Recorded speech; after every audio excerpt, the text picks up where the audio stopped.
guys, how are we doing? Welcome to Talking Boxing. It is Monday, January the 20th, 2025, and I've still got to just brace myself and think hard about that. I don't know how you guys go with it, but I think I got that right. January 20th, 2025.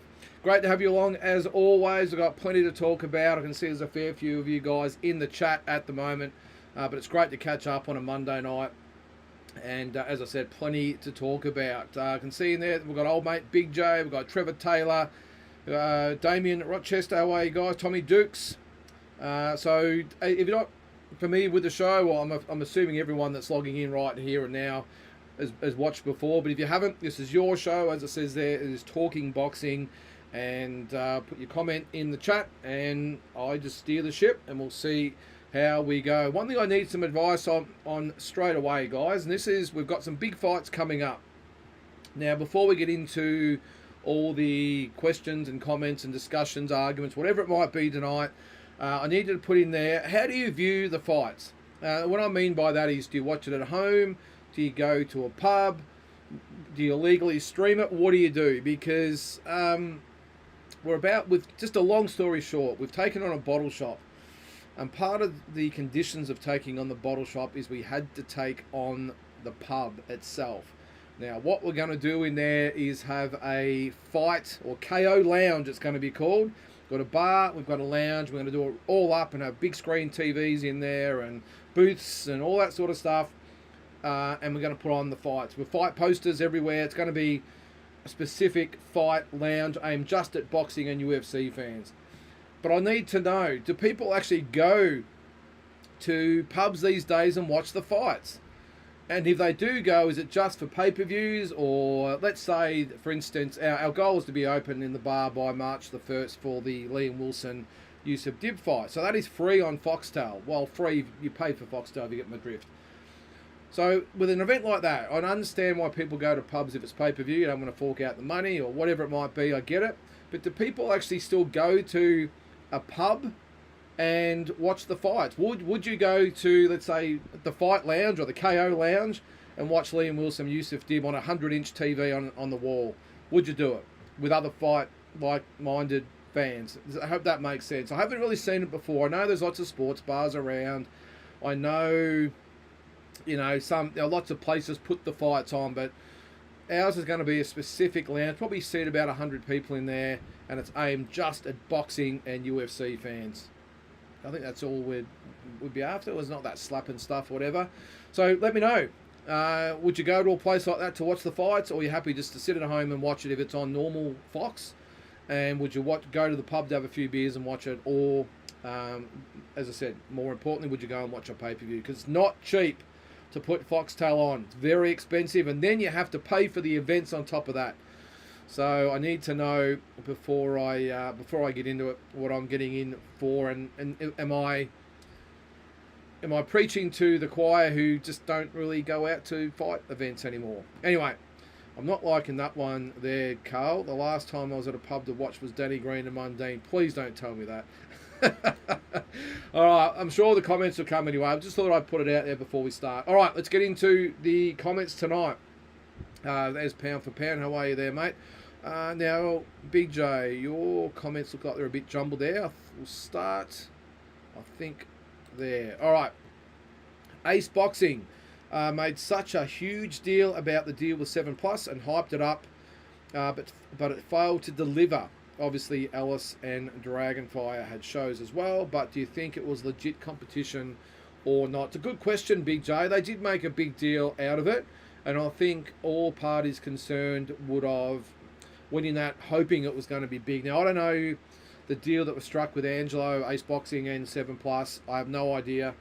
I have an idea what it might have been, but I don't really know the full, story. Of course, I'm not on the inner sanctum, obviously, but I'm sure both parties would have sat down, and Ace Boxing, who have been very proactive, they were, of course, with Be In Sports there for a while. They were on YouTube, would have sat down with the executives at 7 Plus. I'm sure the 7 Plus guys would have said, hey, let's give this boxing a go. All other sports are on TV, on their network, or on 9, 10, whatever it might be. Let's give this boxing a go, because there is a big market out there. And again, I think they would have went into it with the best intentions. I think what's happened though, it's just a lot of hard work from all concerned. Ace Boxing trying to put a show on per month, 7+, with the costs involved and programming and all that sort of stuff. So much involved, and I've just got a feeling at the end of the year, 7+ would have said, look, it's just too hard. We're not getting the return on our money. Again, I don't know. I'm just guessing. And Ace Boxing might have thought, well, you know what?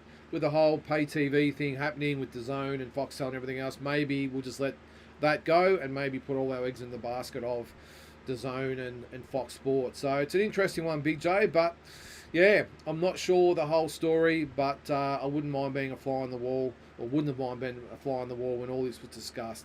And look, I said the other day on Walking Boxing, Big J, I was real. Look, if it is the case that 7+ have been the ones that have dropped it, I'd be really disappointed in that. To give it 1 year and not really give it another go, I'd be disappointed in that. Maybe it was a joint decision. Maybe Ace Boxing, as I said, maybe with Fox and DAZN, just I've said, look, maybe we'll part ways. Who knows? But it's disappointing either way, mate.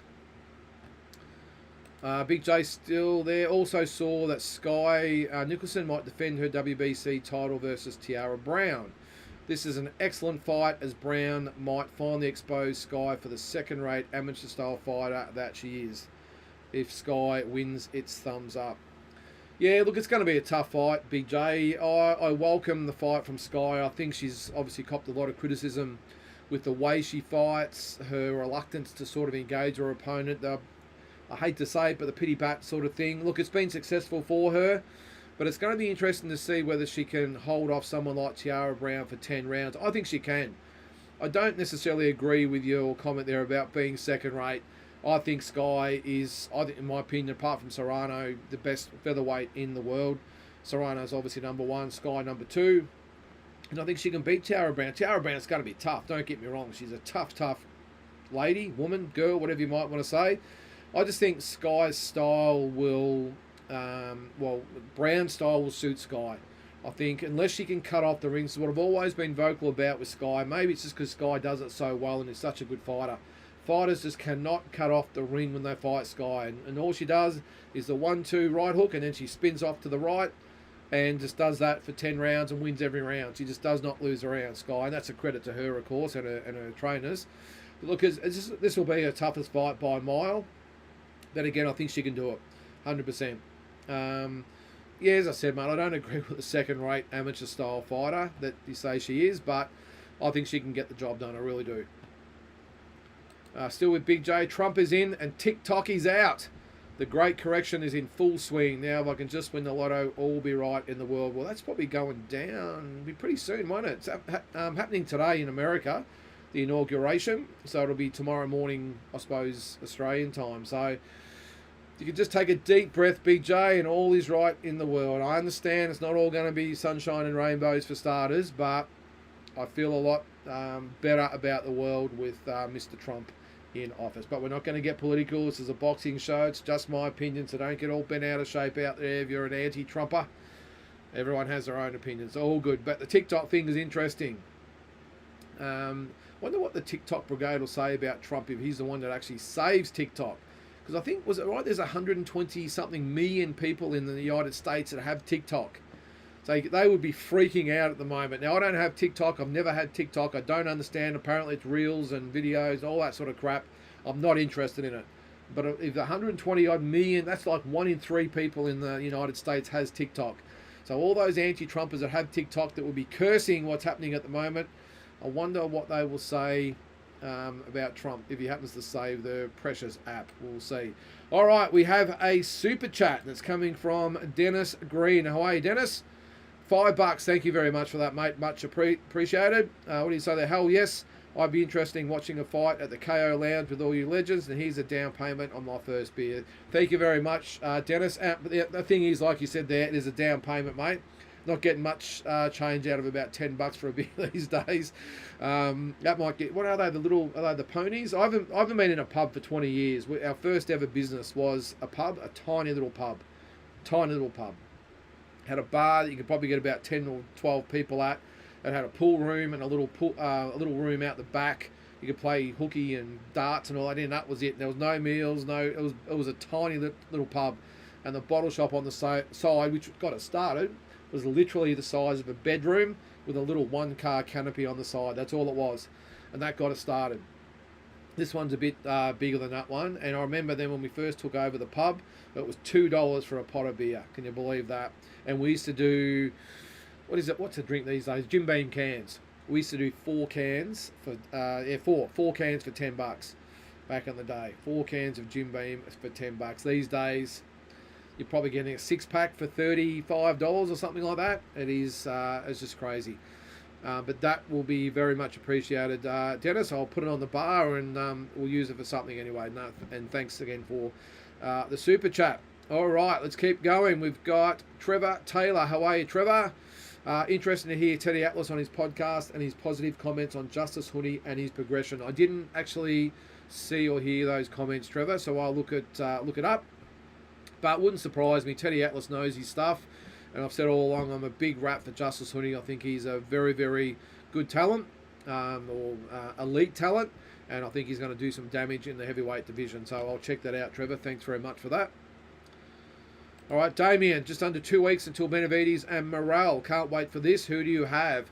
And did you see the 2 episodes of Gloves Off? No, I've seen some previews, Damien, but I must admit I haven't seen them yet. Is that all it is, 2 weeks? I'm looking forward to the fight, Damien. I think Morrell is a big chance of winning the fight. Having said that, I think Benavidez, if he's the fighter that we think he is, should have enough to get over David Morrell. So I'm expecting a very, very even fight. You know what I'm almost liking it too?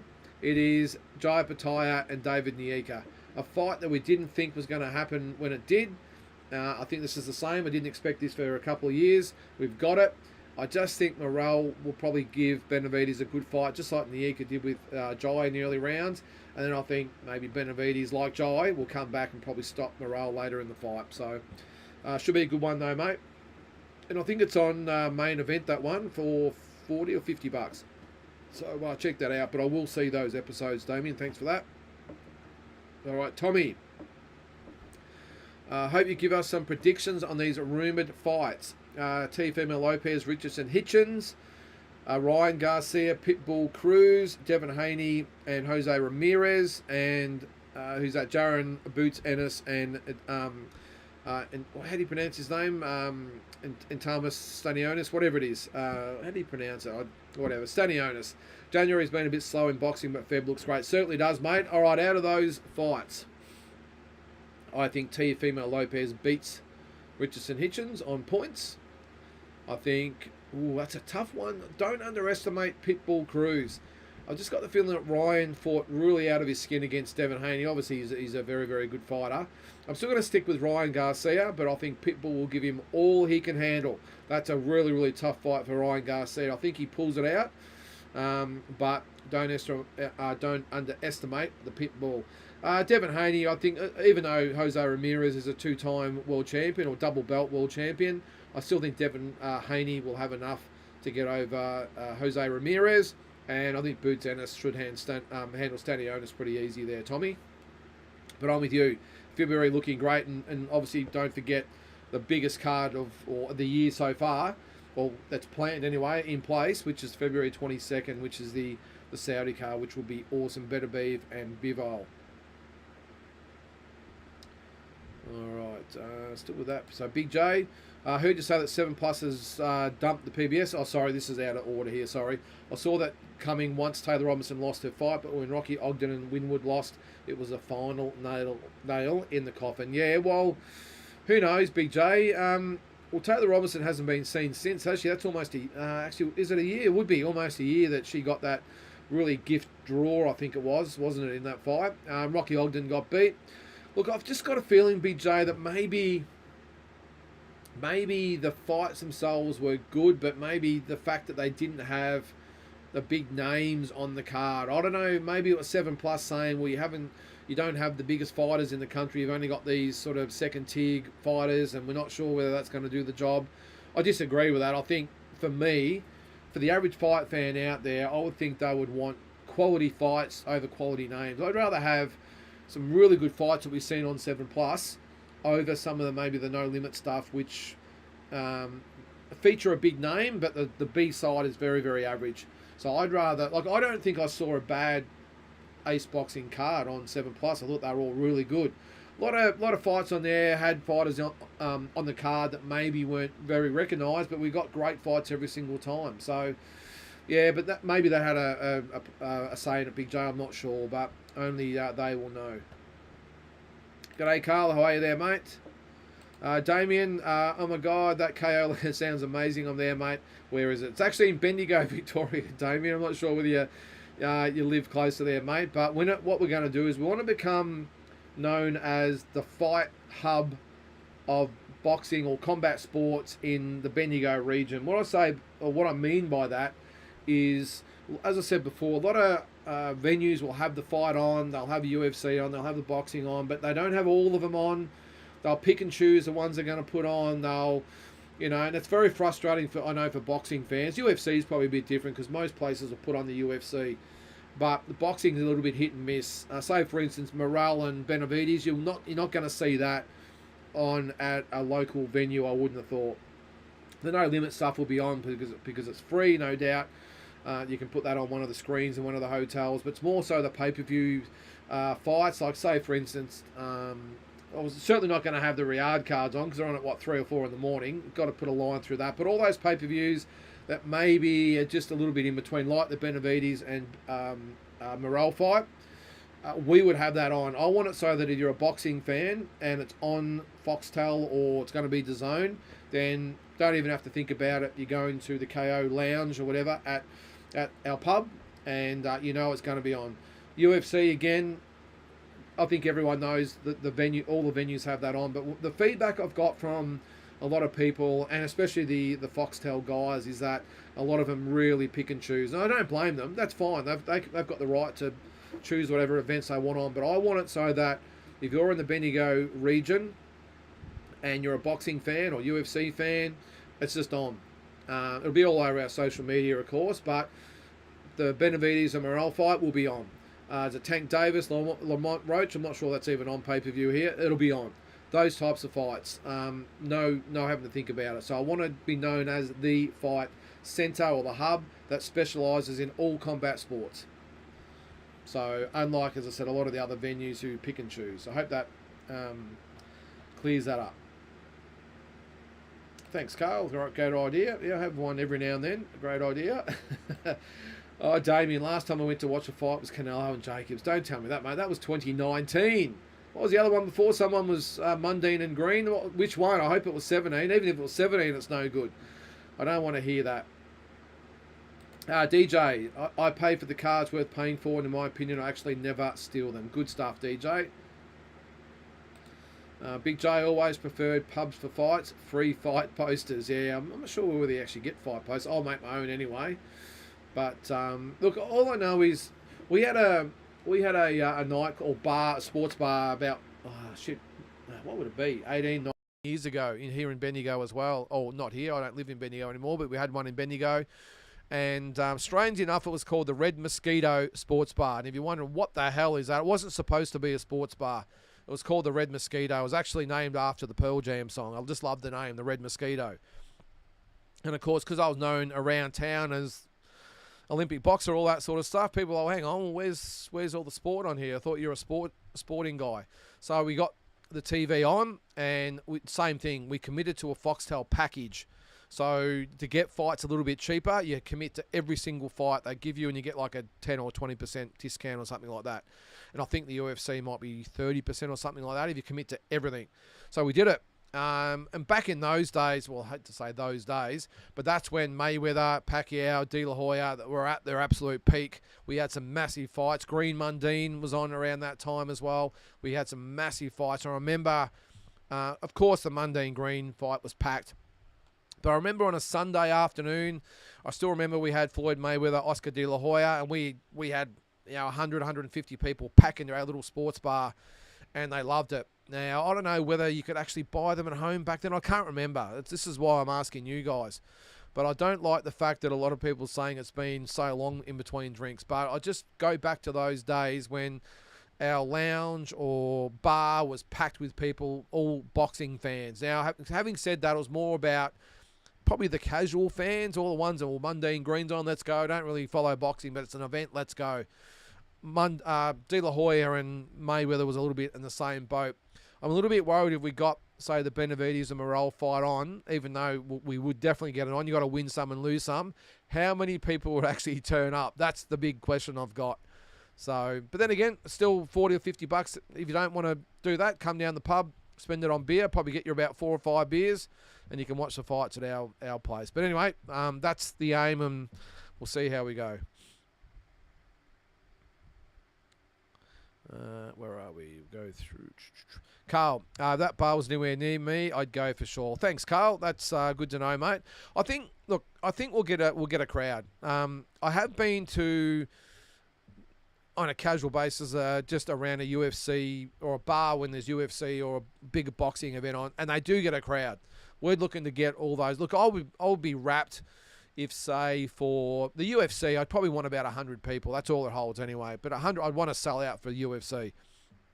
For, say, a Morrell and Benavidez fight, I'm probably thinking we'd only get about 20 people there. But 20 people is 20 people. All I'm looking for is to cover the cost of the fight. But with all the no limit fights on, and I don't know, maybe if they're not doing it at the moment, maybe the aim or the goal for me will be to get all you casual fight fans who don't go to pubs, because it's like, oh, yeah, I can go to the pub and watch a big deal. Maybe if you've got a fight pub to go to that it specialises in the boxing and welcomes fight fans in, and as I said before, has the big screen TVs and the fight posters and whatever it might be, it's specialised to boxing. Maybe it would give you a reason to say, you know what, I could sit at home and pay for this and watch it by myself with a couple of mates. But hey, I'm going to go down to, what do I call it, the KO Lounge at the British and American pub, by the way. That's the name of the pub. I'm going to go to the KO Lounge at the British and American Hotel, and I'm going to watch it down there because it's a venue that specialises in fight fans. So maybe we go down that route. Target the people that don't come out to get off their asses and come and watch it in a proper venue with other fight fans, and not just in a venue that says, oh yeah, we'll put it on, whatever, put the TV on, go out there and watch it, whatever. I want to say, hey, fight fans, come on in, let's go. That's what I want. And of course, we'll have the football and rugby and NBA and NFL, all that stuff on as well, but we'll be specialising in boxing. Thanks, Hayden. Appreciate it, mate. Well, so you're out there. Take my money, I'd be there. Appreciate that, mate. All right, Tony Clifton. As a kid in southeast suburbs Melbourne, my brothers and I had a coach, Brian Levere. Great man. We all respected him like he was our father. Tony, Brian Levere is one of the great trainers in Victorian boxing history, mate. He actually trained Harry Garside up until, I think, not long ago. But I used to go to Brian Levere's gym and spar as a kid. He had very, very good fighters come out of that gym, Tony, down in Bayswater, I think it was. Was it Bayswater? I think it was. I remember they were green and gold. They were green outfits with yellow, mate. And he was actually our state coach a few times as well, Brian Levere. And, yeah, a great boxing trainer, mate. So if you're with him, you had a good coach. Damien, for Dib versus Wilson, you know how highly I think of you, but I'm never going to a pub or watching an event involving that scumbag promotion again. Hey, Damien, it's free, mate.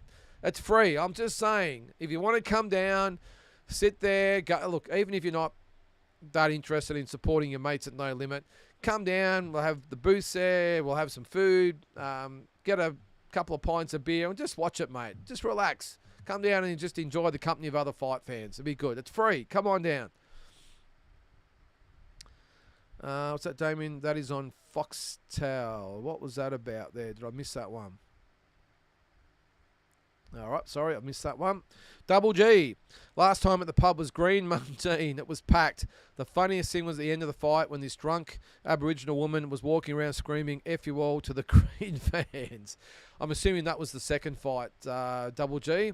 Look, I just think it's a great thing to do. It's a great place to be when there's a big fight on. And even though we had the venue, I've been to fight venues before, back in the day, before we had the pubs and clubs and bars and everything else. And they're always great. And I remember thinking, geez, this is pretty cool. But imagine if someone actually specialised in fight fans. Because you'd get it at a pub. As I said before, they turn on the TV, go, yeah, there you go watch it. You know, and that was it. No fanfare, just go and watch it. And I remember they used to get a lot of people there.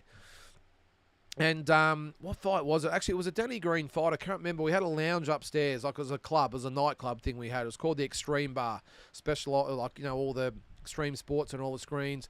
And I remember up there you couldn't even move. It might have been who was it? I can't remember, but it was a Danny Green opponent, Danny Green against a lesser light opponent, and it was packed. It was awesome. Andy, how are you there, mate? What's up? My fights usually only viewed at home or a mate's place due to location. If my local showed fights, I'd definitely show. Smash that like button, folks. Thanks very much, Andy. Yep, well, it's and $10. Thank you very much for that. Yeah, no, I'm with you, mate. I'm with you. I always watch the fights at home, and I do the watch-alongs as everyone knows. But I reckon I do it. I reckon, obviously, it's my own pub, I'll do it. But I reckon if someone had a designated fight lounge or KO lounge, whatever it's going to be called, and welcome the fight fans in and put on a bit of an event for everyone, I reckon I'd do it. And maybe it's probably a bit hard in Bendigo, but maybe get a boxing great or whatever to the venue as well, and maybe have them as a special guest for the day. I don't know, but food for thought anyway. All right. We'll keep going through there. Where are we? I think I've missed... Oh, yeah, there it is. Trevor, I watch all the fights from home. No distractions. I don't want to hear that, Trevor. Look, I'll be honest with you, Trevor. I think there's a couple of different sort of fight fans. I think we've got the fight fans like yourself, and I'm one of them as well. I've always been one of the types that like to sit at home and probably by myself, maybe sometimes with my wife, but we've got sort of upstairs and downstairs. She normally watches it downstairs and I watch it upstairs. I like sort of watching it alone because I'm with you. I like to watch the fight. But there are a lot of fight fans who love boxing but aren't that stressed about analysing it to the nth degree and making sure they watch every second of it and just want to watch the fights. And then you get the other ones who are very, very casual fight fans who just go where there's an event on. Yeah, the fights are on. It's an excuse to have a few beers. Let's go. So there's a few different ones. I don't care who they are as long as they turn up. But yeah, I don't know. I've just got a feeling, as I said before, even though I'm one of those people that like to watch it alone at home, if there was a designated place to go that specialised in customers like myself, I'd consider it. All right, DJ, walk me through your thoughts on Devon, Ryan, Boots, and Tszyu's plan. It's reported, not confirmed, they'll all be at 147. Ooh, I didn't hear that, DJ. Well, of course, as we said before, Devon's got Ramirez, Ryan's got Pitbull, Boots has got Stanionis, and Tszyu's got Hitchens. I think the plan was, DJ, was that Tszyu would fight Hitchens at 140 and then go to 147 to fight Boots. Maybe Devon and Ryan. So the both of those fights would be at 140. Maybe they fight each other at 147, although it doesn't make much sense to fight Pitbull and Ramirez at 140 and then go to 147 to fight each other. I'm not sure, but I know the plan, DJ, is for Boots to fight Tszyu at 147. G'day, David. How are you there, mate? Nice to see you too in the chat. Cal Jane, how is ya? Glad for tonight. Love the show. Appreciate it, Cal. OG light out. What do we got? I heard George talk about an announcement soon about Tim.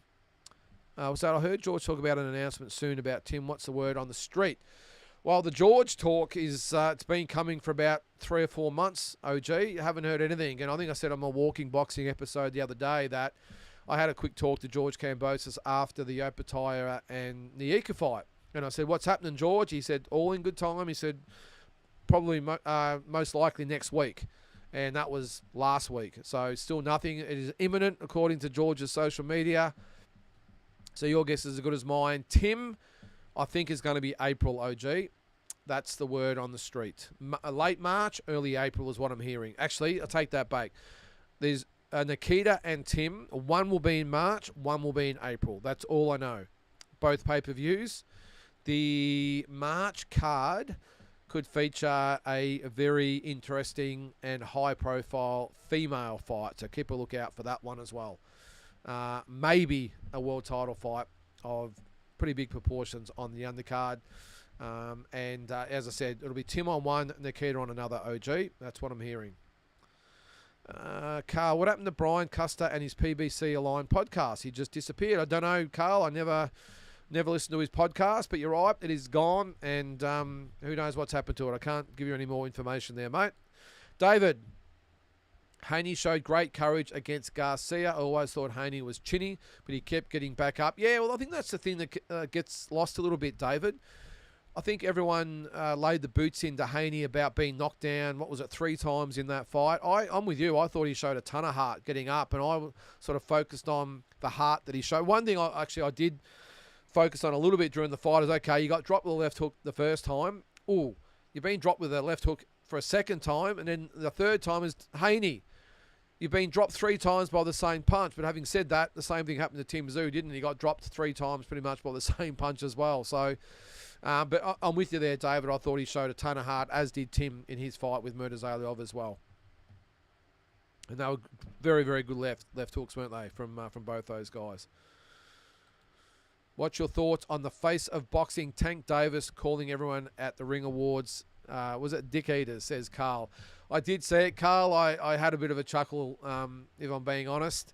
Look, I think Terence Crawford probably nailed it the best when he said, well, look, someone didn't get an invite to the Ring Awards. Look, I don't think it...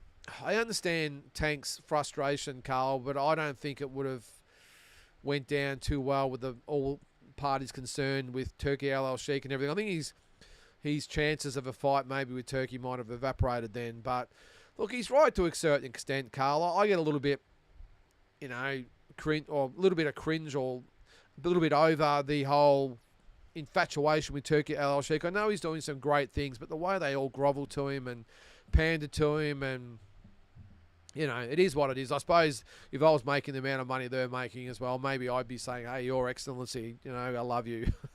But Tank Davis, what was his comments? He said that I make money in my own country, which is America. I don't need you in Saudi Arabia. Having said that, Carl, Canelo Alvarez said exactly the same thing, and all of a sudden he's getting pretty chummy with the Turk, isn't he? So, but it was funny, wasn't it? David says, Ryan's got real power. I remember he was at a gym with Tszyu, and Ryan was bigger than Tim, but still fighting at 135. He has got a bit of size about him, David. I think he'd be better suited at 147. Make the jump. So you're not worrying about dieting or cutting weight. Really beef up and be strong, and maybe that left hook's even harder. I think he's got the height and the frame to carry 147 really easy. So I'm with you there as far as power goes. And I did see that picture with Tim. So I remember that was probably was about 3 years ago, I think it was. And he did look bigger than Tim, which is very interesting considering they were almost 20 pounds apart. Cal, have you heard George is fighting? No, Cal. All I know, it's a former world champion, and he's not American. So I don't know. I've gone through all the old rankings and champions. I'm struggling to put my finger on it, Cal, but it should be any old day now. I've got a feeling it could be this week. Just call it a gut feel. Oh, Damien, you're in Gisborne. Well, there you go. You're only an hour away from Bendigo, I think. An hour and a bit from Bendigo. What's the pub down in Gisborne, the really good one on the corner with the Thirsty Camel on it, Damien? Excellent meals in there. They should do a bit more with it, I reckon. They've got the facilities to do it. They should have something similar down this way. But a lot of pubs don't rate boxing. They go, oh, yeah, no, I just got to put the footy on and that'll look after itself. I don't think a lot of them understand the amount of boxing fans out there, which is maybe why fight fans don't go there and just watch it at home and can't be bothered. We'll see. Dennis says, what do you make of Fundora's inactivity? He holds 2 belts but won't defend them, cherry-picking the right opponent. I don't think he's cherry-picking, Dennis. I've been very critical of Fundora's management. 10 months ago when he beat Tszyu, you remember Errol Spence got in the ring. It was going to be the next fight. They were going to fight later, I think it was September, October. Then it was going to be December. Then it was going to be January. Then it was February. And, of course, now it's not going to happen at all. And it was apparently due to the WBO who've said he hasn't fought at 154, hasn't fought in 18 months, coming off a loss, not ranked by the WBO at that weight. So many different things they've come out with. It took him 10 months to realise that, Dennis. And Fundora's just been sitting on the shelf just gathering dust. I can't get my head around it, mate. And now they're talking about Joey Spencer. I thought Charles Compton was the other one. Zayas was another one. I mean, they're all zero names, aren't they, in the scheme of things? So, yeah, I did say in my walking boxing today, Bolachok has put his hand up. That would be the right opponent for Fundora as far as us fans go. I think we'd welcome that. But it's whether or not they want a dangerous opponent for Fundora after nearly a year out of the ring coming off that win over Tszyu. So I think we're going to get a cherry pick for his first defence. Dennis is going to be one of those guys I just mentioned and not Bolachok. We'll see.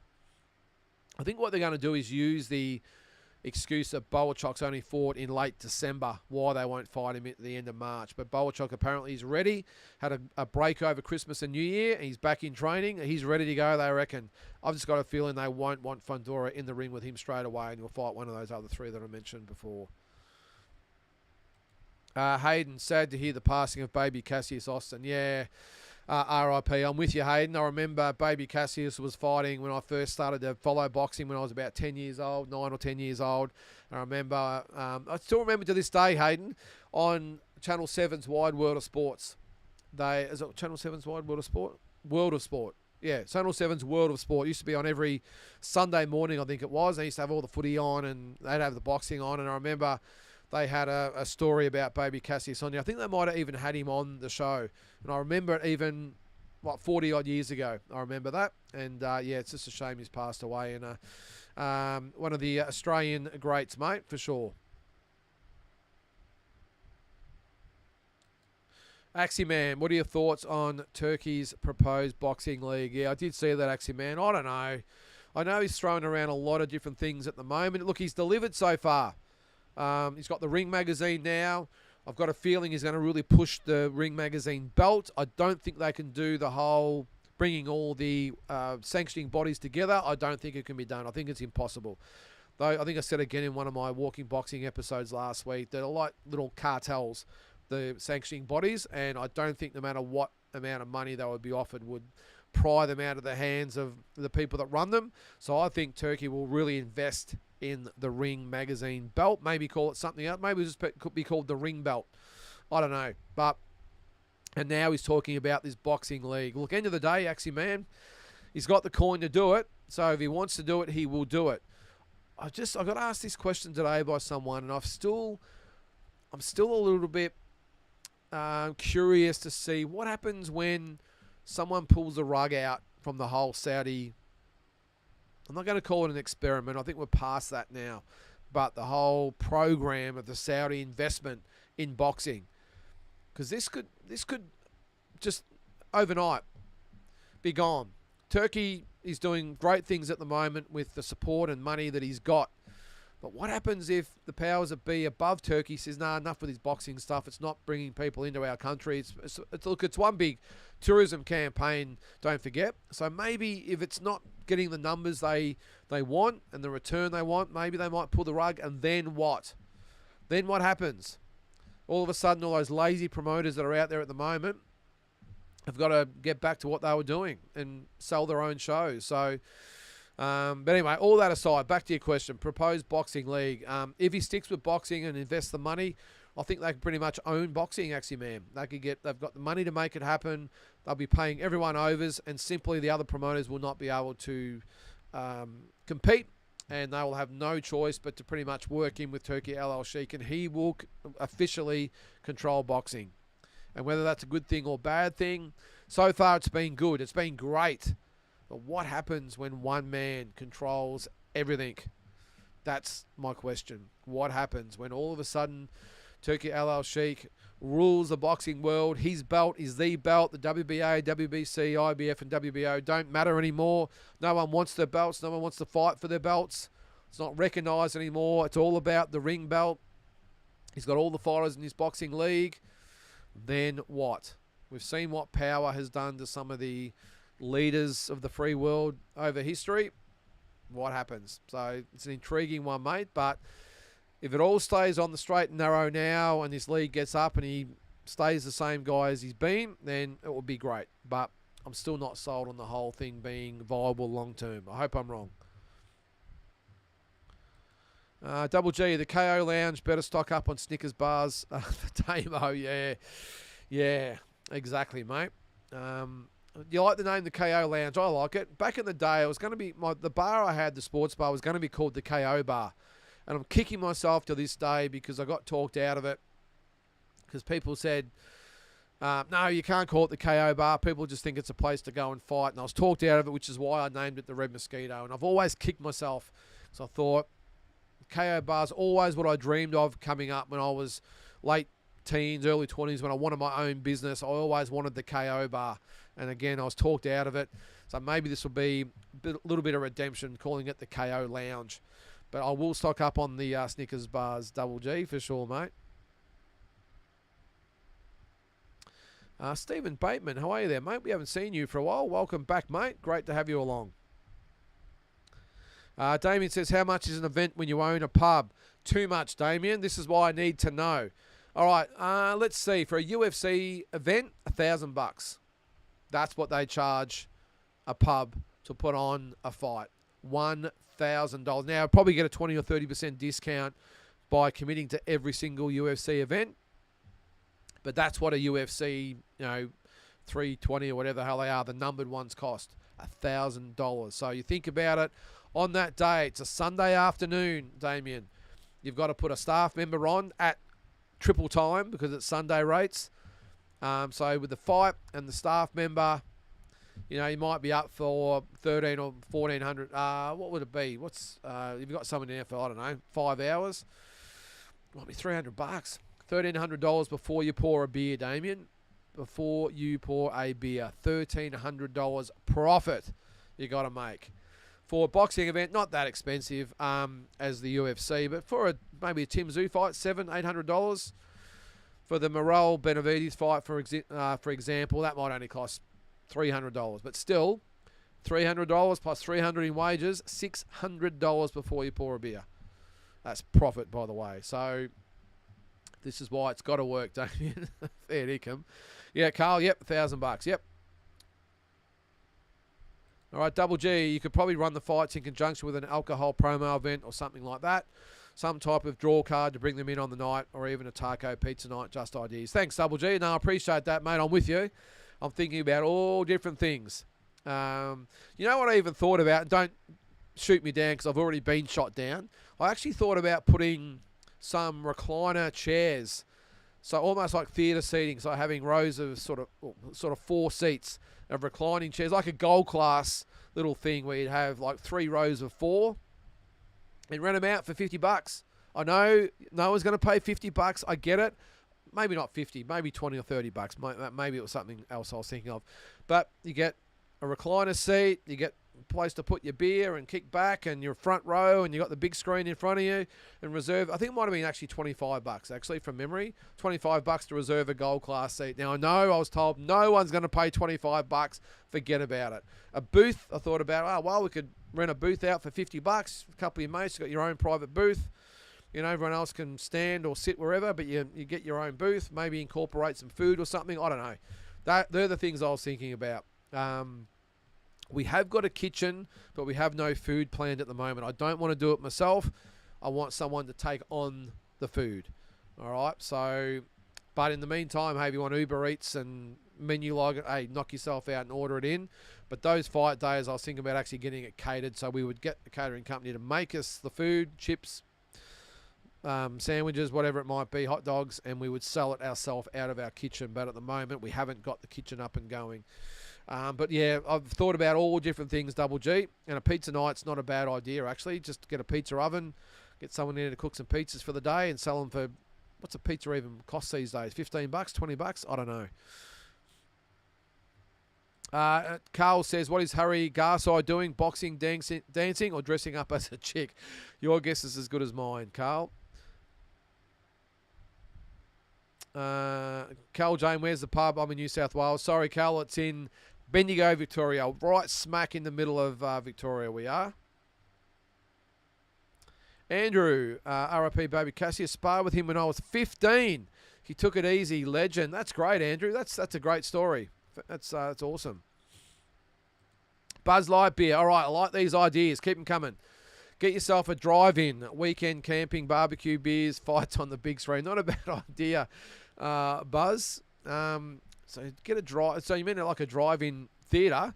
So you park your car, camp, barbecue area, some beers, fights on the big screen. I like it, Buzz. We haven't got those facilities, unfortunately. We've got a beer garden area. Maybe we could do that. But I like the idea. What I want to do, look, one thing I've always prided myself on, and I know I'm getting way behind in the comments here, but one thing I've prided myself on, what I've always done with business, and even for this channel to some extent, is always go the opposite of which everyone else goes. And in my industry, the liquor industry, the reason we've been successful is because all the big ones go left and we go right. So I'm always looking for something to differentiate our business and get people coming in that might not have come to us any other way. And things like that are a great idea. Maybe it could be something like that. The fight on the big screen. We've got, as I said, the beer garden area. We could put a barbie on, cook the food, sell. Well, Bunnings do it, don't they? Snags in bread and hot dogs, or not hot dogs, hamburgers, and do it that way. So I don't know. I'm just throwing a lot of things out there, but we need to raise a bit of coin anyway. Tony, nothing better than getting a few boys together and our sons' daughters now as we're getting older than going to see the fight at the Basie. The Bayswater pub is not like it used to be. Yeah, well, that's the thing, Tony. What I'm looking at is, again, I'll say it, a venue that specialises in you guys. All the ones that maybe like sitting at home or like to get out, but there's no really where to go. You're the ones I want. Those Fire fans out there that maybe go, oh, well, whatever. I'm neither here nor there. I want people to go, I want to go there because it's a fight venue. It's a place to go. We've got the speakers, like it's loud, and 100-inch TV, and we've got the fight posters everywhere. Maybe the staff are dressed in fight T-shirts. I don't know. But where you want to go because it's an event. It's not just the local pub that's showing the fights. They're everywhere. Yeah, the local pub. Yeah, I can't be bothered going down there and sitting amongst all everyone else there, whoever. I'd rather just do it at home. I want it so you want to go there. I want to go down to the British and American Hotel and the KO Lounge because it's an awesome place to go for fight fans. That's what I want people to think. So all you guys and girls that wouldn't necessarily go, I want you. I want to make it so you go, you know what? I don't normally go to pubs for the fights, but I'm going there because it's a great venue to watch the fights at. And I'm welcomed in with other fight fans. That's what I want. If you've got some ideas, let me know.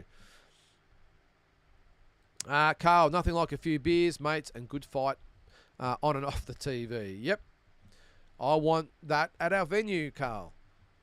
Look, the thing is too, the pub that we've got, and if you're from the Bendigo region, you're going to know the one I'm talking about, the British and American Hotel. It's one of those pubs that are almost lost in time.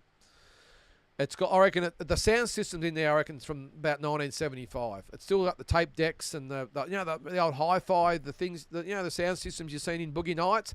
That's the sort of sound systems it's got in it. It's got, it's the signage in there. I mean, it's straight out of the 70s and 80s, this pub. And it's in a real sort of working class area. It's not a flash pub. But what I want to get out of it is that it's clean, it's safe, and it's well run. They're the things we're putting our hats on. Because here in Bendigo, or it's not here, I'm not in Bendigo, but I'm talking about up in Bendigo, we've just had a Sporting Globe open. We know Sporting Globes are going everywhere. They've spent $3 or $4 million on their venue. You can't compete with that. It's flash. They've got all the food and all the bells and whistles. We can't compete with that. But what I want is that it's a venue mightn't have all the bells and whistles, but guess what? It's a place that welcomes you in, and it's a good environment. And as I said, safe, clean, and well run. That's all we're hanging our hat on. And if that's what you want to go to, then we're the pub for you. And you don't like all the bells and whistles with those flash joints, you're the one we're after. Anyway, enough of me on my soapbox. Advertising upcoming fights might help promote the turnout too. Well, I'll be doing that 100%, Andy. I'll be all over social media, and eventually, and it won't take long, eventually it'll just be people contacting us if you got the fights. And better yet, they won't even be contacting us. They'll just be, all right, well, we know the British and American will have it on because it's boxing or it's UFC. Let's go. All right. We'll see, Damien. Shannon O'Connell title fight. We will see. All right, Paul Michael Craig. With Fundora looking for a new opponent, excuse me, could either Tszyu's be an option? Tim could be seen as an easy option by Fundora's camp, and importantly, he's in the WBO top 15. I doubt it, Paul. I don't think it's going to happen, mate. I don't think there's any way the WBO would sanction Tim Tszyu coming off 2 losses. I just can't see it. And Nikita Tszyu, I don't think the management of Nikita would really think that would be a good fight for him at the moment. But you never know. You never know. Fundora's not the type of guy that's going to hurt you, is he? So maybe they might back Nikita against him. But I've got a feeling Nikita still might be the one they'll try and push on Michael Zarafa if Tim's not interested. And by all accounts, he's not interested at all. But yeah, look, the WBO have just turned back Spence Paul to fight Fundora. I don't think they're going to sanction Tim Tszyu. I've actually been asked this question about half a dozen times in the last week or so. Would Tim Tszyu be in line? And I doubt. I don't think he's actually rated in the WBO top 15 at the moment, Paul. Tim Tszyu. So he's gone from the champion to just being, he's out the gang, as Ronnie Picken would say. Damien, the Vic and the Telegraph. This is the pubs in Gisborne. I think it might be the Vic, Damien. It's the one with the big bottle shop on the side. One of the pubs down there has just had Jeff Fennick down there. I'm not sure which one it was. I got contacted about going, and I think I might have been away when Jeff was coming. But he was at one of those Gisborne pubs for a function, so that would have been great. Maybe we get Jeff to come to the pub. I'm not sure he'd be overly cheap. But anyway, they're the type of things we might do. Functions, raise a bit of money through having fighters, AFL players. You can't miss with having AFL players at venues. But we will see. Whatever earns us some money, we will do. Where are we there? Jose Chavez. Turkey is literally losing money, and that Canelo-Crawford fight will flop. Ooh, yeah, not a bad observation there, Jose. Yeah, I'm not sure. No, I don't think it will flop. Well, depends on what you define as flop, Jose. You would think that these two guys are going to share, I'm going to say, $100 million, let's say. Canelo and Crawford, for their purses, are going to share $100 million. I think the pay-per-views would have to be significant for that to make $100 million. Now, let's even say they get 1 million pay-per-views. Let's get the calculator out of here, Jose. All right, so let's say they get 1 million pay-per-views. Let's say $80. 80 million, is that? It's 80 million bucks. Yeah, and you'd think the broadcaster would get, normally it's half, but I couldn't see them getting $40 million. Let's say they got $20 million. Still a massive amount. It only leaves $60 million plus the gate. Now, it could be another 20, let's say even a $30 million gate. I mean, that's high. So that's $90 million. So they would still lose $10 million plus the cost of the undercard and the cost of putting the event on.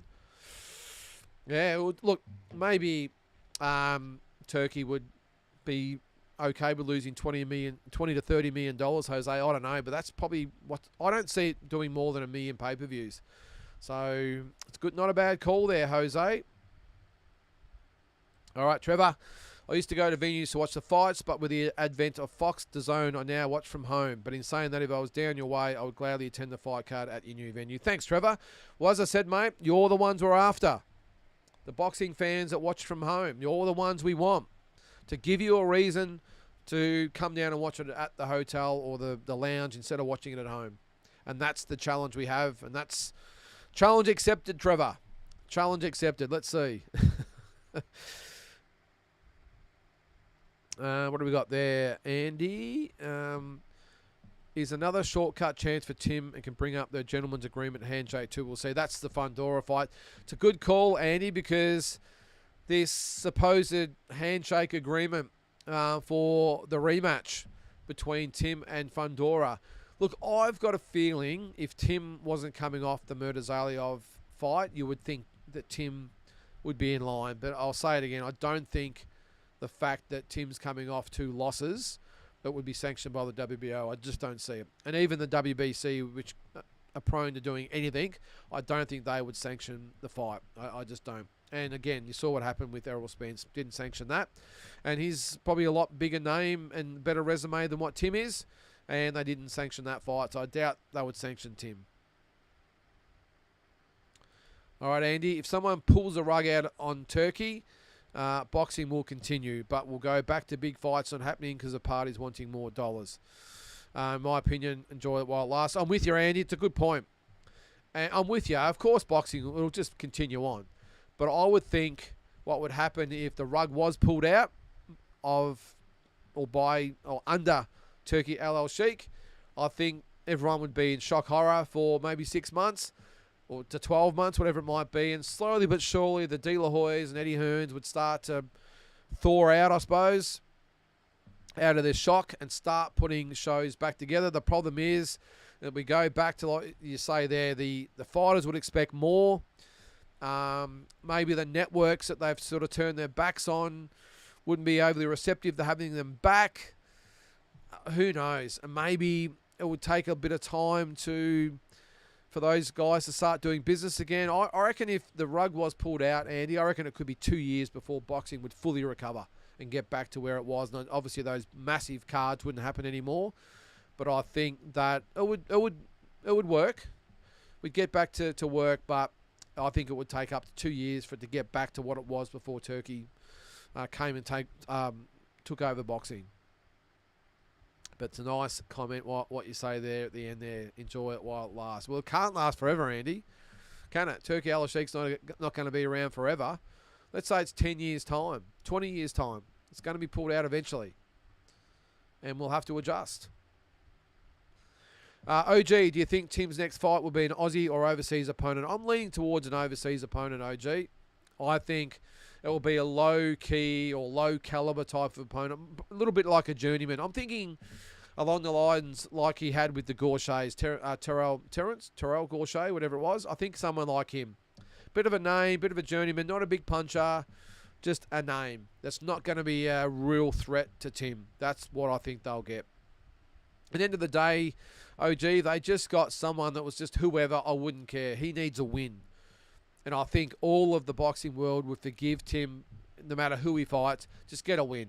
Fully understand. Coming off that Murtazalyov loss and the way he was defeated, he just needs a win. And I don't care if it's someone with a 25-10 record. I don't care. Tim needs a win. And I don't think, again, anyone would begrudge Tim just by fighting whoever, just to get a win under his belt. The next one after that might be Zarafa, and then after that he goes back to the well as far as the world scene goes. All right, Paul. I was managing a pub way back when, and the Green Mundine cost $2,700. That's 2006, Paul. Wow. To get our money back, we put schooners up 40 cents for the night. We actually made a decent profit on the night. Well, that's what would happen, Paul. It was something like that. If it's like, let's just say it's Tszyu versus Michael Zarafa, you'd get a crowd, and I would suspect that they would want. I don't think they'd want that amount of money, but they'd still probably want. If a normal was Tszyu fights maybe $750, I reckon they'd want $1,500 for Tszyu versus Michael Zarafa. And I would have no dramas. Probably these days, mate, I'd probably put everything up $1, to be honest. I think you'd have to. And it might still be hard. That's a lot of schooners to sell, by the way. 40 cents per schooner to make up $2,700. But I suppose if you did your sums and you had 100 people in there, well, we can only get 100 anyway. And they all have to spend maybe $25 each. That's only $2,500. Now you got your margin on top of that. Let's say so. Only about maybe $1,500 of that would be profit, and there goes all your profit right there and then. So it's a tough one. Look, I'm not out to make a lot of money off the events, if I'm being honest, too, guys. I just want to make money off the normal trade per week, and then when the fights are on, just cover the expenses. But it's going to be hard, but we'll give it our best shot. But I'm hoping the normal trade during the week will make the pub viable, and the fights are just an added thing. Hopefully make a little bit of money, but we're not out to make a heap out of it. We just want to cover the expenses and make a little bit on top. But if putting schooners up by $1, What are schooners these days, by the way? They like, I know a pint's about $15. $15 for a pint of beer. I think a schooner's about, is it about $8? I'd happily put them up to $9 for the night, Paul, and I reckon people would pay it, no dramas. And actually, the other thing we are doing, by the way, and don't want to keep harping on about our pub, by the way, but a little bit of a niche. What we're going for is we've got a pool table. I'm just going to open the table and have it for free. I'm not that stressed about making money out of it. And if everyone else is $8 on a schooner, well, we might be $7. Counter Jim Beam, everyone else I think is about $12. Well, we might be $10. Just little things like that we'll go, you know what? Okay, it's not a bad little venue to go to, because they're the things we're going to have to do to compete with those big guys. Because we're not the Sporting Globe, put it that way. Carl, get Fred Brophy there and have a few 10 fights. We've got a massive car park, Carl, so I reckon we could do that, mate. That's not a bad idea. Jose Chavez again. You think Turkey will pay Canelo $120 to fight Crawford? No way, Jose. There you go. No way, Jose, for that one there, mate. He will not pay him $120 million. I think Canelo is just talking with jest there, Jose, or in jest. Is that the word? Whatever. Taking the piss is what I'll say. Yep, 40-cent schooners, crazy, but obviously worked. Yeah, that's an increase. Double G. Can you believe that when we used to have the pub, it was $2 for a pot? Now I reckon these days you'll be paying about $6, $6.50. Just crazy how much beer's gone up. And if you're a beer drinker, again, from the 1st of Feb, guys, be prepared for a double whack, especially if you're in Victoria. Not only do you get the CPI, which is 3%, the container tax is going to double as well. So all the government now, don't get, where's Peter Nutt when you need him? The Victorian government, who have just said, oh, how great are we? It's not you that's paying the container tax. It's those villains that are in business. You're the ones reaping the benefit when you when you cash them in. Just a news flash, guys. It's never the businesses that wear it. It is you. So the businesses, if the slabs go up $1, well, guess who pays the extra $1? You guys. So don't ever believe the government that's looking after you, because they are not. But the container tax has only been in about a year here in Victoria. That will be doubled, and the CPI as well. So expect slabs to maybe go up $2 to $2.50. So you're going to be paying well over $60 for a slab of domestic beer here soon in Victoria. Carlton Draft, Carlton Dry, VB, if you're not already. Just remember that, guys. William, thanks, William. I love these ideas coming through. What about a Bunnings-type barbecue and local charity group if you don't want to do the food? Not a bad idea, William. Not a bad idea at all. We do it for charity. And how good would that make us? We say, all right, there you go, guys. Have the kitchen. I like that idea, William. I like that a lot. Put the fights on and just get a charity to come down. We've got to have a food permit, though, William. Not sure whether they do it or we have to do it, whatever it might be. I know the ones that do the Bunnings, they do it, Rotary Clubs or whoever does it. And you got to have the food handlers course, all that sort of stuff. Whoever does the handling of the food, of course. Not a bad idea. Get a charity involved. I like it. The pub got a courtesy bus from there to Canberra, so I'm in. You never know, David. I doubt from Canberra, mate, but you never know. Just don't fight drunk. It's a terrible idea. Certainly is, Carl. Never fight drunk. All great ideas for the pub. Thanks, Andy. Appreciate that, mate. Tony, the pub seemed to have got the act together now, as there was nothing worse back in the day than watching a pay-per-view fight at your local and then a group of drunk wannabe could have been start scrapping. That is the fear, Tony. That is the risk you take, especially when you market yourself as a fight venue, the fight hub. Yes. But look, being most of the fights are on a Sunday afternoon, geez, you would hope that people aren't fighting on a Sunday afternoon. Having said that, I was at where was it? The Melbourne Pavilion for the Andy Maloney fight about a month ago on a Sunday afternoon, and you guessed it, there's a fight in the crowd. Can you believe that? At about 3 o'clock on a Sunday afternoon, there's peanuts in the crowd wanting to fight. It's just crazy. But I'm hoping we don't get that, Tony, for sure. Mark, come on, Carl. Tim got shell shock. He needs an easy fight or two, and no sanctioning body will give him a shot at the belt right now. Yep, Mark, agreed. Andy, go to any and all the boxing events nearby and try and promote there too. Yeah, not a bad idea too. Yep, I like that, Andy. Don't have many boxing events up our way though. Proper boxing events, live events I'm talking about. I'd make the trip for the right fight and visit my mum in Kangaroo Flat, a double dip. Well, there you go. Kangaroo Flat, it's only, a 5-6 minute drive from Kangaroo Flat to Ironbark, where the pub is, Dennis. So, for sure. Great excuse to come and visit your mum, mate. The Vic, that's where Jeff Fennick was. Just excuse me there. Bit of sweat under there. All right. Paul says, bloody hell, I had a brain fart. I meant Nikita is ranked in the top 15. Yep, he is, mate. Imagine Nikita beats Fundora, then Bakaram. Yeah. I don't think Tim would ever live that down, Damien, in the Tszyu household. Jose, Canelo gets 120 million and Crawford 20 million. That will flop. No way they could generate that amount of money, Jose. I'll say it again. No way, Jose. I like having the reason to say that, mate. But 140 million, there's no way they're going to get that. And then with the undercard and the rest of the event, that's by that, or those sums there, it's a $150 million event. It's a hell of a lot of pay-per-views there, Jose. And even if they do, a $30 million gate, they're going to make $120 million through the pay-per-view, and I just can't see it. Cannot see it at all. Damien says, do you think Canelo may fight William Skull? We all know Crawford isn't fighting until September, but Canelo won't wait that long. No, he'll fight in May, Damien. He'll definitely fight in Cinco de Mayo, which is the first week of May. I think he'll fight William Skull. Yep, and I think the plan will be to fight Skull, unify, and then Crawford for all the belts later in the year. And you're right, I doubt Crawford will fight in the meantime. Which I don't think is the big thing. Crawford only fights, once a year. Last fought in August, so I don't think it'll stress him too much. There's Peter. How are you there, mate? Johnny Nelson 6 months ago said Opatai isn't as good as they make out, and CBS would beat him. Is that right? Nelson is now saying Opatai is the best cruiserweight. What a tosser. I didn't actually hear that, Peter. But I think Jai's made a lot of people have egg on their faces, hasn't he? The way he's improved over the last sort of 12 to 18 months. Can you imagine saying CBS would beat Jai Pataya? Don't know what world he's living in, Peter.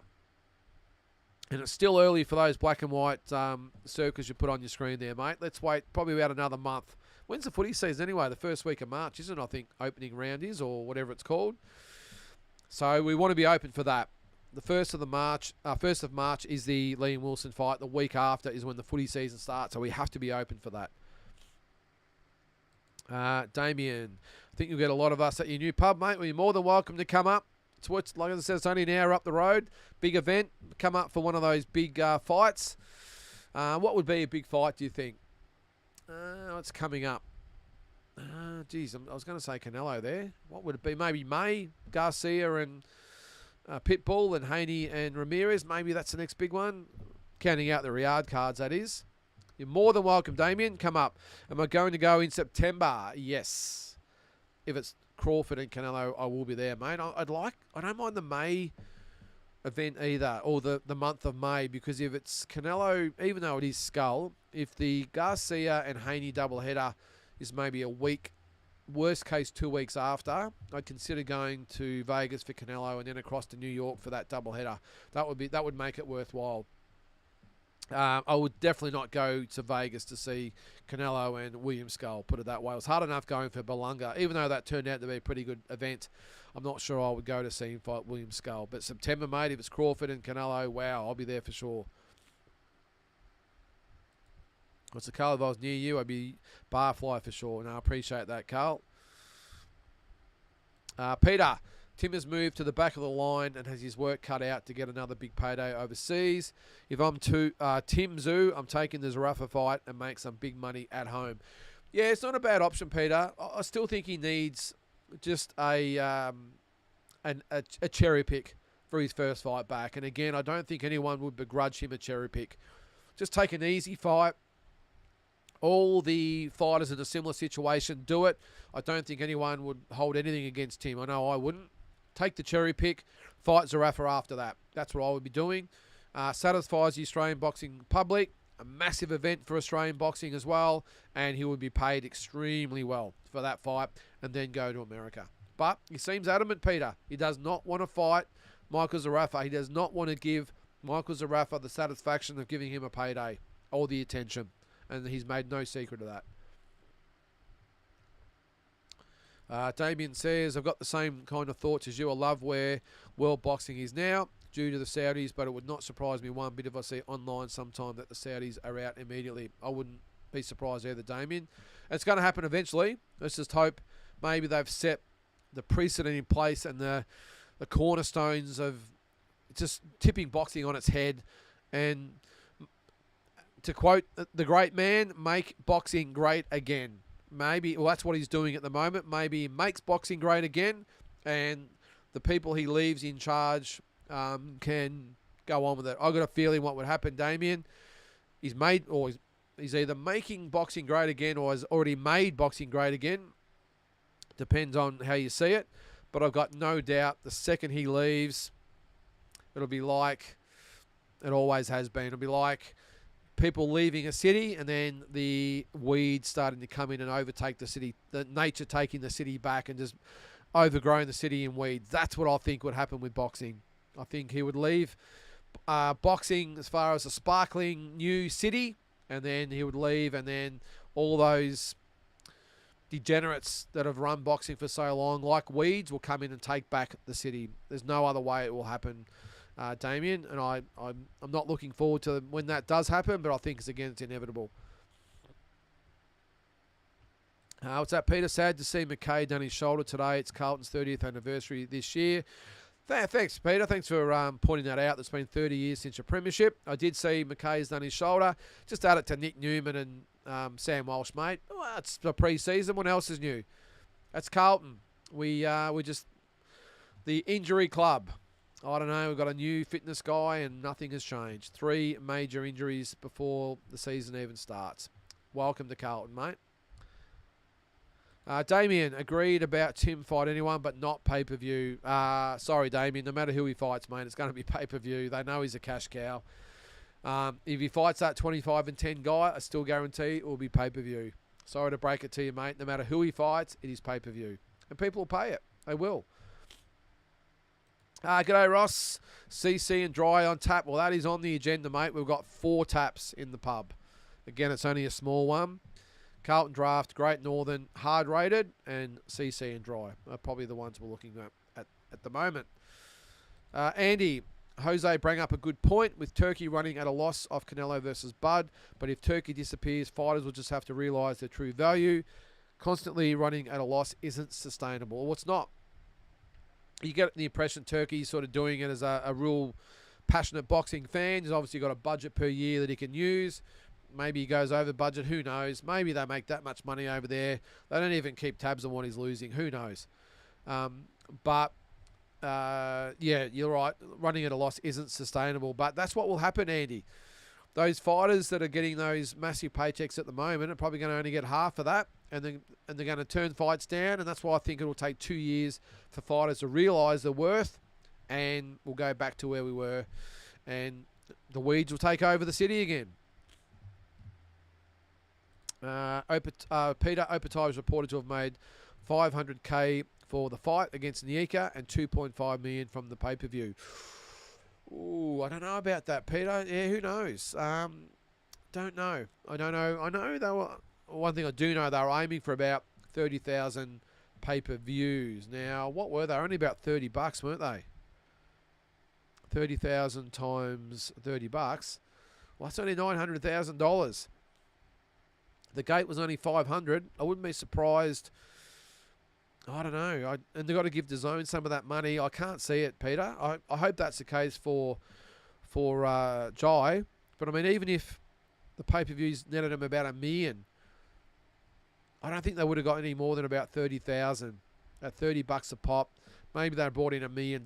Maybe they had to give up, I don't know, 30% or something to DAZN. It's only $700,000, maybe $300,000 gate. That's $1 million, and they've got to share that between the fighters and pay everyone. I hope that's the case, Peter, but the sums for me just don't add up. I hope it is the case, though, having said that. Jose, I'm in California, and pay-per-view is not really selling, and with Trump, we might go into recession, so no more money for pay-per-view. Obviously not. Well, you're from California, Jose. Obviously, it's a blue state. You're not a Trump fan. Give him a chance, Jose. I gave Biden a chance. I'm a Trump man.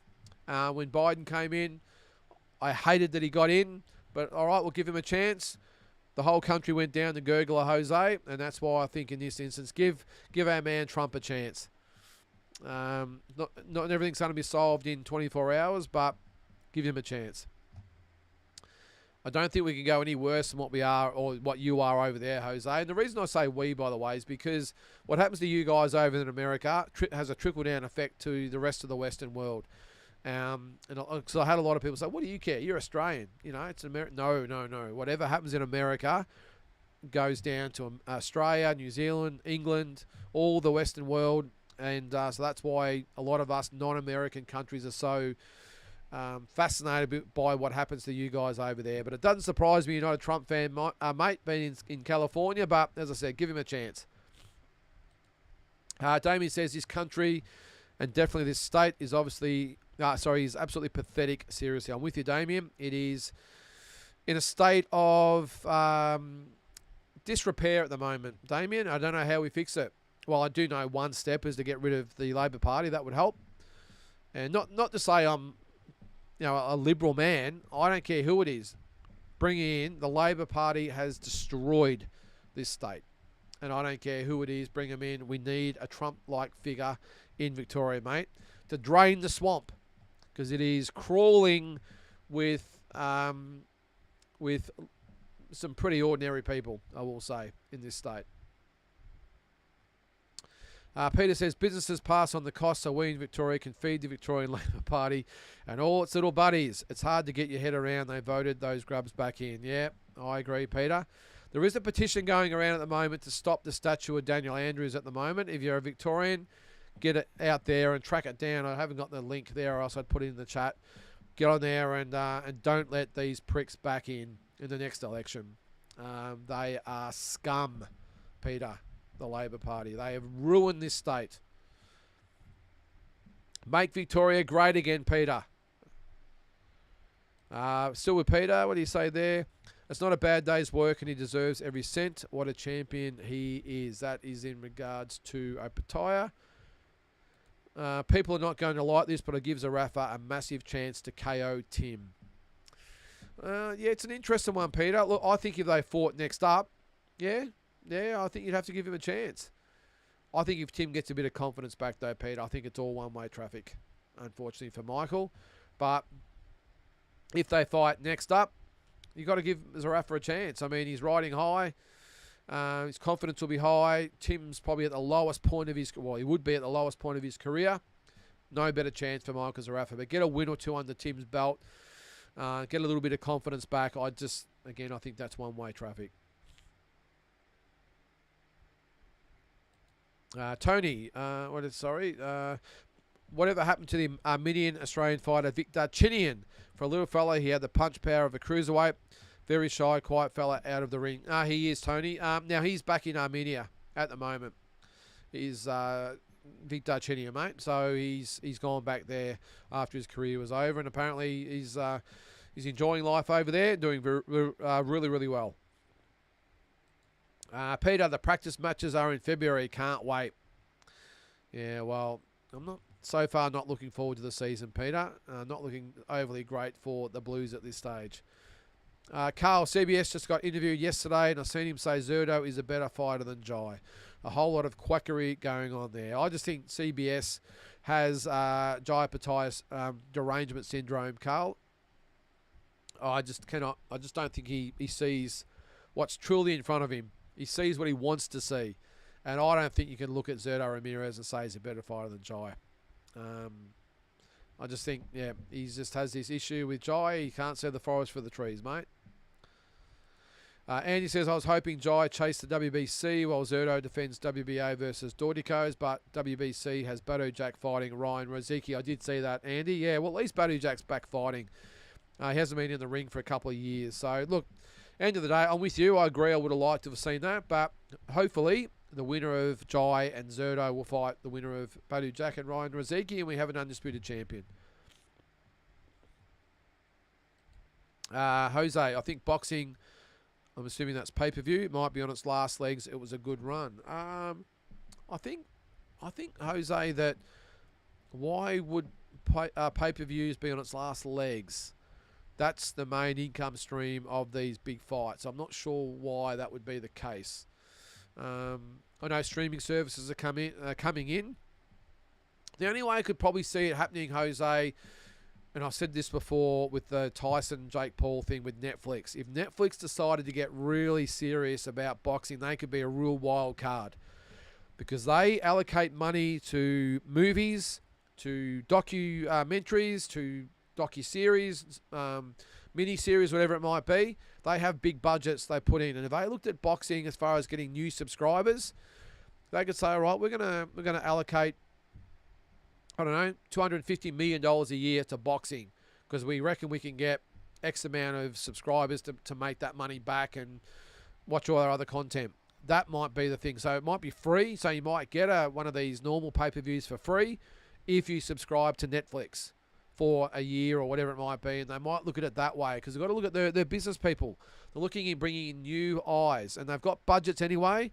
And they might have that $250 million. They might take it from other movies or whatever they might have planned for that.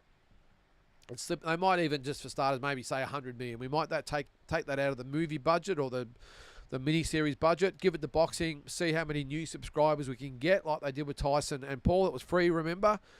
And maybe you've got to subscribe for a year to get the free pay-per-views, whatever it might be. That's the way they might do it. That's the only way I could probably see pay-per-views being on their last legs. But without that, mate, I just don't see how these big fights happen if they can't generate big money, and that is pay-per-views. Damien, are you going to be there for all the big fights? This is overseas, I'm assuming.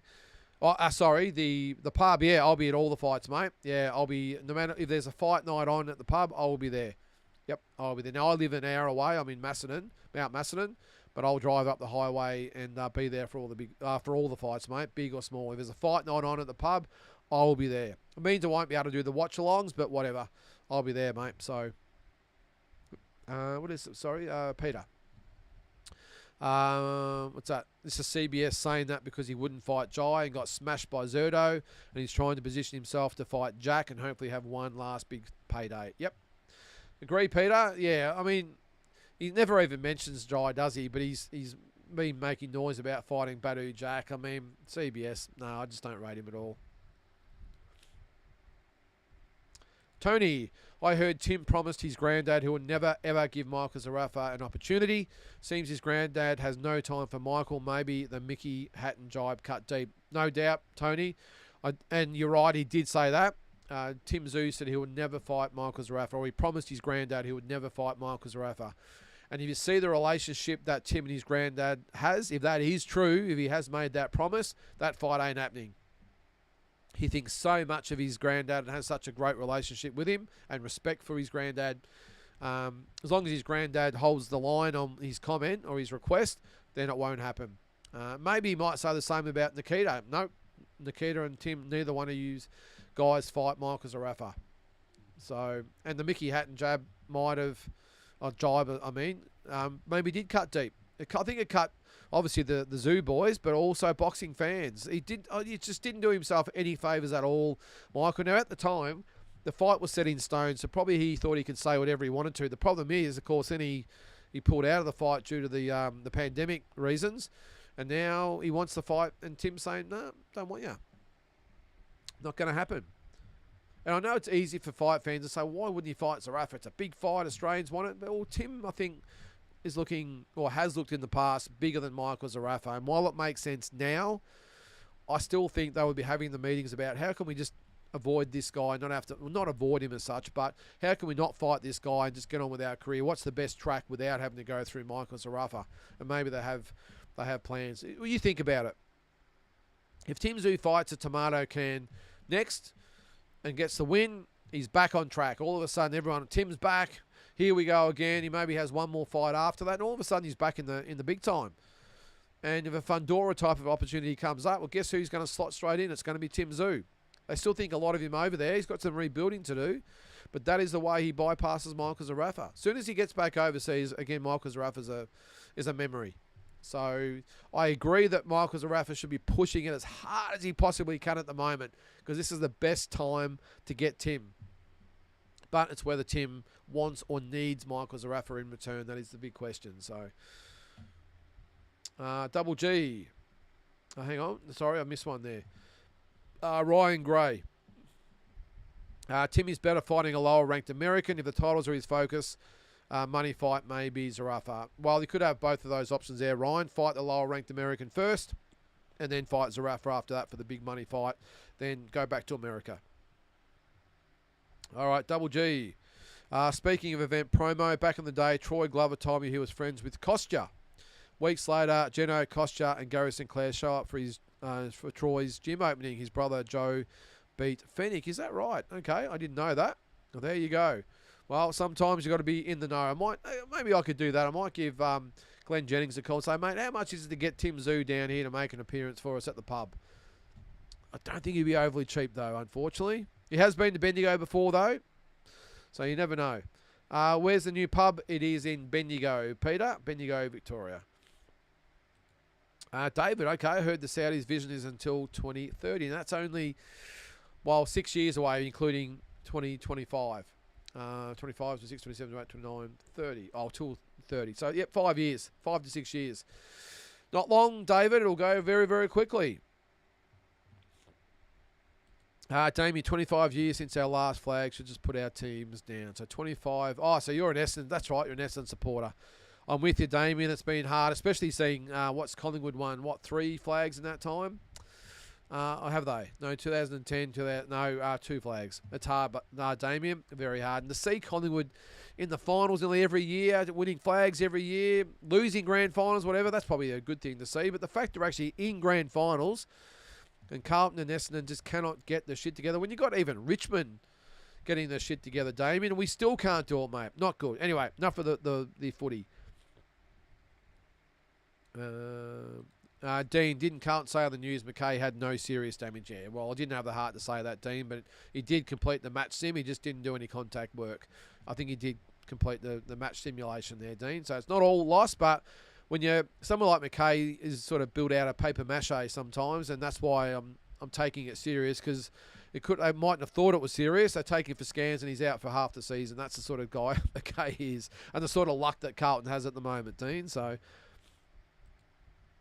you think Turkey will eventually team up with Dana White and take over boxing? Nah, I don't think so, Jose. I think he's got his hands full with De La Hoya and Oscar and De La Hoya and Eddie Hearn at the moment, mate. I don't think he needs a third egomaniac in the mix like Dana White. And look, unless he has obviously done work with Dana White in the past. Done work with Dana White in the past with UFC, so it's a possibility. I just think he's got his hands full with boxing at the moment, but you never know. Well, I suppose when you say that, it does make sense, doesn't it? He's taken over boxing. Why not team up with Dana White and take over UFC as well? UFC is just as big as boxing. Don't give him ideas, Jose, because who knows what Turkey will do in the next few years. So they'll charge $70 for a Tim Tuna, and you wonder why I hate that promoter. Mate, they will charge $70 without a second's thought, mate, 100%.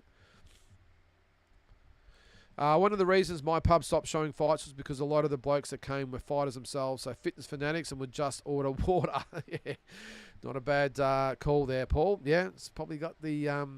it's not a bad comment there. Maybe I've got to think of that. Anyway, we'll see what happens. We should send Andrews to run Gaza, and hopefully he stays there. I'm with you, Peter.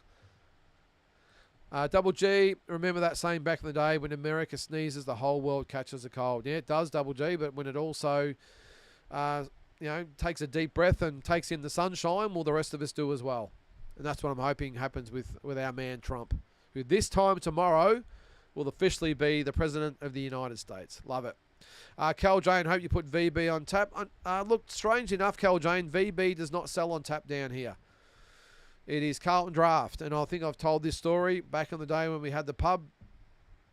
People would come through the bottle shop and buy VB, and then to go into and when they came into the bar, they would drink Carlton Draft, and vice versa. Those that would drink Carlton Draft in the pub would then buy VB on the way out. You figure it. I put VB on tap for that reason, and no one ever drunk it. I had to take it off.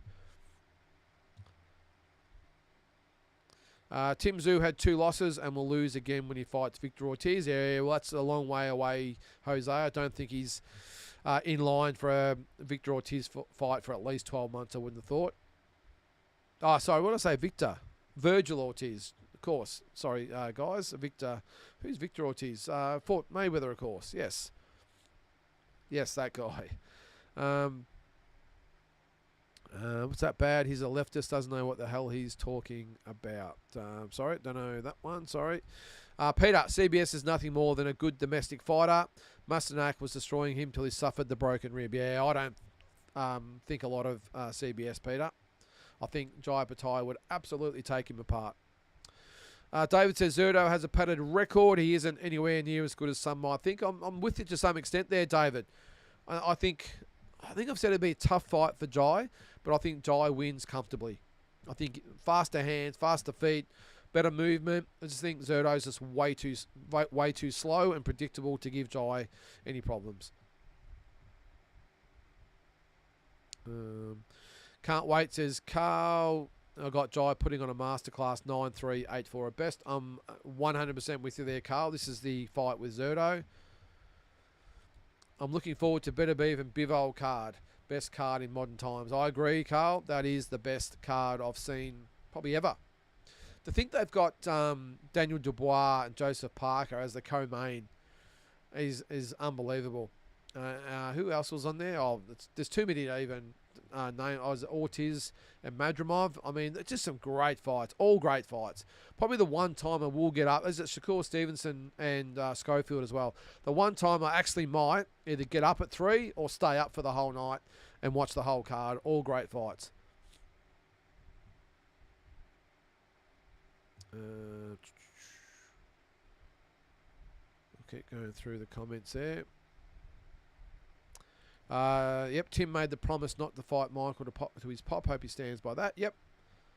My money's on Parker to beat Dubois, says Carl. I'm with you, Carl. Look, I think everyone's probably going to pick Dubois, but I'm with you. I think Parker is a massive, massive chance. Depending what the odds are, I never really bet. I've got a betting account, but I never really use it. Depending on the odds, I might put a sneaky $50 on Joseph Parker. Damien agrees. I think Parker will pull it off, and then Parker-Usyk, really good fight. I said this morning, Damien, this might be one of those situations where we're looking at reasons for Usyk to stay motivated in the game, and maybe it's not Dubois. He's already beaten him, of course. So maybe Joseph Parker presents a different challenge for Usyk to really light the fires again. What's up, Peter? I'll have to catch a plane from Mount Albert or Mont Albert to Bendigo. Mate, it's only an hour and a half drive up the freeway. Not that far. Andy, Michael Zarafa understandably stirring controversial drama just to sell, but sometimes not all publicity is good publicity. Sometimes comments overstep boundaries with people. Maybe he has with the Tszyu. While I think definitely as far as the fight public go, Andy, I think the Tszyu are almost like boxing's royal family. You just don't do it. And so as far as the fans goes, I don't think there's any way he's ever going to get the fans on board. And then he's obviously done it with the Tszyu. Now these, even though they're Australians, not the grandfather, of course, but both boys, even though they're born in Australia, do have that Russian heritage, and the Russians just think a little bit differently to the Aussies. And I got a feeling they would have taken that comment as real disrespect, the comment about Mickey Hatton, and maybe they're just going to hold firm and don't care how much money's at stake and just say, no, we're not going to fight him. And if that is the case, you've really got to worry about where Michael Zarafa goes from there. If he doesn't have a Nikita Tszyu or a Tim Tszyu fight, what other fights are there left for him? Big fights. I don't see any. Hang on, more footy. It's so damn pathetic. I'll be happy if Carlton won the flag. Leave Collingwood out for 20 to 30 years. Yeah, it's a tough one, Damien. Double G. I was sceptical about Joey Glover beating Fennick back in the day until I read it in Jeff's book. Johnny Lewis in the interview, he mentions it as well. It was the only fight Johnny was unable to corner. Yeah, I remember reading that in that book, Double G. I didn't know it was Joey Glover. Yeah, I haven't read that book for about 20 years, I reckon. Yeah, Dana White was just appointed to the board of Meta. He'll be too busy. That's James Brown.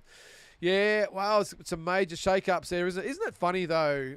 I don't want to keep dwelling on this. The only thing I'll say, isn't it funny, though, that a year or so ago, Elon Musk was the man. You know, probably before he bought Twitter, so it might be 2 years. He was the man. Everyone was buying the Teslas, and he was, you know, I think he was a Democrat, and everyone loved him. As soon as he went to the Republican side, all those same people that loved him as a Democrat said he was an idiot and he was crazy and this and that. It's amazing how people sort of turn, isn't it? 1 minute he's a genius, and then he's a scumbag. That's Elon Musk I'm talking about, and Dana White's he'll cop it as well, just like Zuckerberg's copying it from the probably the conservative side. He's always with the fact checkers and that on social media. And now he's gone against all what he's probably stood for in the last 3 or 4 years, and now he's on. You know, he's starting to wear the next thing we'll see him with the MAGA hat on and everything else. Old Zuckerberg. It's pretty funny. All right, enough of the politics. Did you see Rick Laser's tweet saying Amazon Prime are pulling out of the deal with PBC in May due to poor pay-per-view numbers in 2024? I did see that, Carl, and I don't blame him. They promised a lot, did the PBC, and have offered nothing or delivered nothing. So it's a shame. This is probably why, in line with the little bit different to the Channel 7 situation here, because I think Ace Boxing more than delivered. I think there's more to play at that. But Amazon Prime, another streaming service, gave PBC an opportunity, and they just, just kicked it back in their faces. So not to say I think Amazon Prime maybe won't stay with boxing, but maybe they'll look at, I know it's probably a bit late now, but a Top Rank or someone like that, they can jump into bed with someone that's a real known performer and maybe give it another try. So I think Amazon Prime, like Netflix, will be looking at boxing and just seeing some real scope for numbers as far as subscribers go. Motorsport, thank you, mate. Congratulations on the new pub. Appreciate that, mate. UFC's bigger than boxing by a country mile. Dana ain't showing that money. No Jake Pauls in the UFC. Not a bad point there, Ryan. I won't say it's bigger than boxing by a country mile. I think, or up until Turkey Al-Sheikh got involved, I think it's been a lot better run than boxing. But, mate, all I go back to is, and I'm not just saying this because I'm a boxing man, but when there's a massive boxing fight, the UFC's like, go away. You know, a massive boxing event will just destroy a massive UFC event. It's just fact. But I understand that at the UFC is a lot better run at the moment than boxing, and you're probably right. Dana probably doesn't need to share the money with Turkey Al-Sheikh, and why would he? And you're right. No Jake Paul's in UFC. No, because they know they'd get sort of broken in half, Ryan. Where in boxing they can sort of go in there and pick their marks. Can't necessarily do that in UFC because even the tomato cans, as we'll call them, can all still put you in a leg lock or snap your leg or neck or whatever it might be. Boxing is not like that. So, it's a good call, though. We have a super chat. It is from Carl. $7.99. Really appreciate that, mate. Cheers for the content. Really enjoying Monday nights here. Really appreciate your tuning in there, Carl. Mark, the Mighty Eagles have won 4 flags since. Yeah, well, enough of the footy. Hang on, having said that. Carlton will be all right this year, says Dean. Those early injuries will force Vossi to blood younger players earlier like he should have done last year. I hope you're right, Dean. I'm not overly enthusiastic. And the Brisbane Lions will go back-to-back. Yeah, I wouldn't rule it out, Carl. Tim stated he hadn't watched the Barcroom fight back. I think he needs to. Also, the post-fight press conference with Roma Backroom's coach. Yeah, well, I'd still stand by they shouldn't have wheeled Tszyu out for the press conference, William. I can't believe they did that. But I'm with you. I think at some stage he needs to watch the fight back just to heal. To say, okay, this is what happened. We can't hide from it. It's almost like, I suppose, if you get an encounter with a shark and you're a surfer, you got to get straight back on the horse and let's go. And I think the only way Tim can do that is to watch the fight back, accept it, embrace it, and then move on from there. What's that? Virgil Ortiz versus Madrimov will be a cracker. Can't wait for that one, Carl. Peter, Opataya would have KO'd CBS inside 4 rounds, and 100% Nyika would beat CBS, and would love to see that fight in Australia and would pay to watch him lose. Hashtag flog. I'm with you, Peter. 100% there, mate. You say you'll state think they're burning this country. This is the Labor Party, mate. Yep, I stand by it, mate. The Albanese government, I gave him a chance as well. Thought, okay, not that ScoMo was something to brag about being a conservative or a liberal voter, but I was willing to give Albanese a chance, Cal, but I don't think this country's been more spineless since Kevin Rudd was in power. He's probably the worst Prime Minister I think we've ever had, Kevin Rudd, and continues to do that in his other life as the ambassador to America, if you can believe that, although it won't be for long with Trump in the White House. But I thought he's the most spineless piece of shit Prime Minister we've ever had is Kevin Rudd. I think Albanese's tried, Cal. He really has. It's just his whole way of looking at the world just doesn't work. It's one thing to have all these pie-in-the-sky ideas and policies, but if they don't work in the real world, well, what use are they? And I think Albanese, I think he got the point with the voice referendum. And now with Trump in power, I think he might just pull his head in because he would be thinking, oh, is there a Trump faction here in Australia that's going to vote him out if he gets too vocal as well? So I think he might just go into hiding a little bit. But I'm with you, mate. The Labor Party has destroyed this country from what we know it as. Let's make Australia great again as well. Start with Victoria and then go out to the rest of Australia. Dubois, 147. Parker, 290. Worth $50, I reckon, Carl. Ryan, I remember where I was watching the 95 flag. It's become foggy. Need a refresh 2025. Let's hope so, Ryan. Parker, KOs Dubois. I like it, Peter. Still with Peter, if Zarafa doesn't get the Tszyu fight, he will get this bloke. Which bloke are you talking about, Peter? Let me know. William, I heard Ricky Hatton admitting he was on the soup and apologised for it. Wonder if he was on it when he fought Costa. I doubt it, mate. He was something else when he fought Costa. He just fought out of his skin that night, didn't he? What level do you think Nikita can reach? He seems to leave himself open a bit too much for my liking.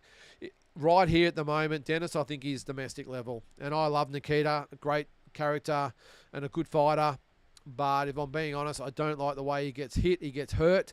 And if he takes that amount of punishment against anyone of note internationally, I don't think it ends well for Nikita. So that's why I'm not overly keen on him fighting internationally yet.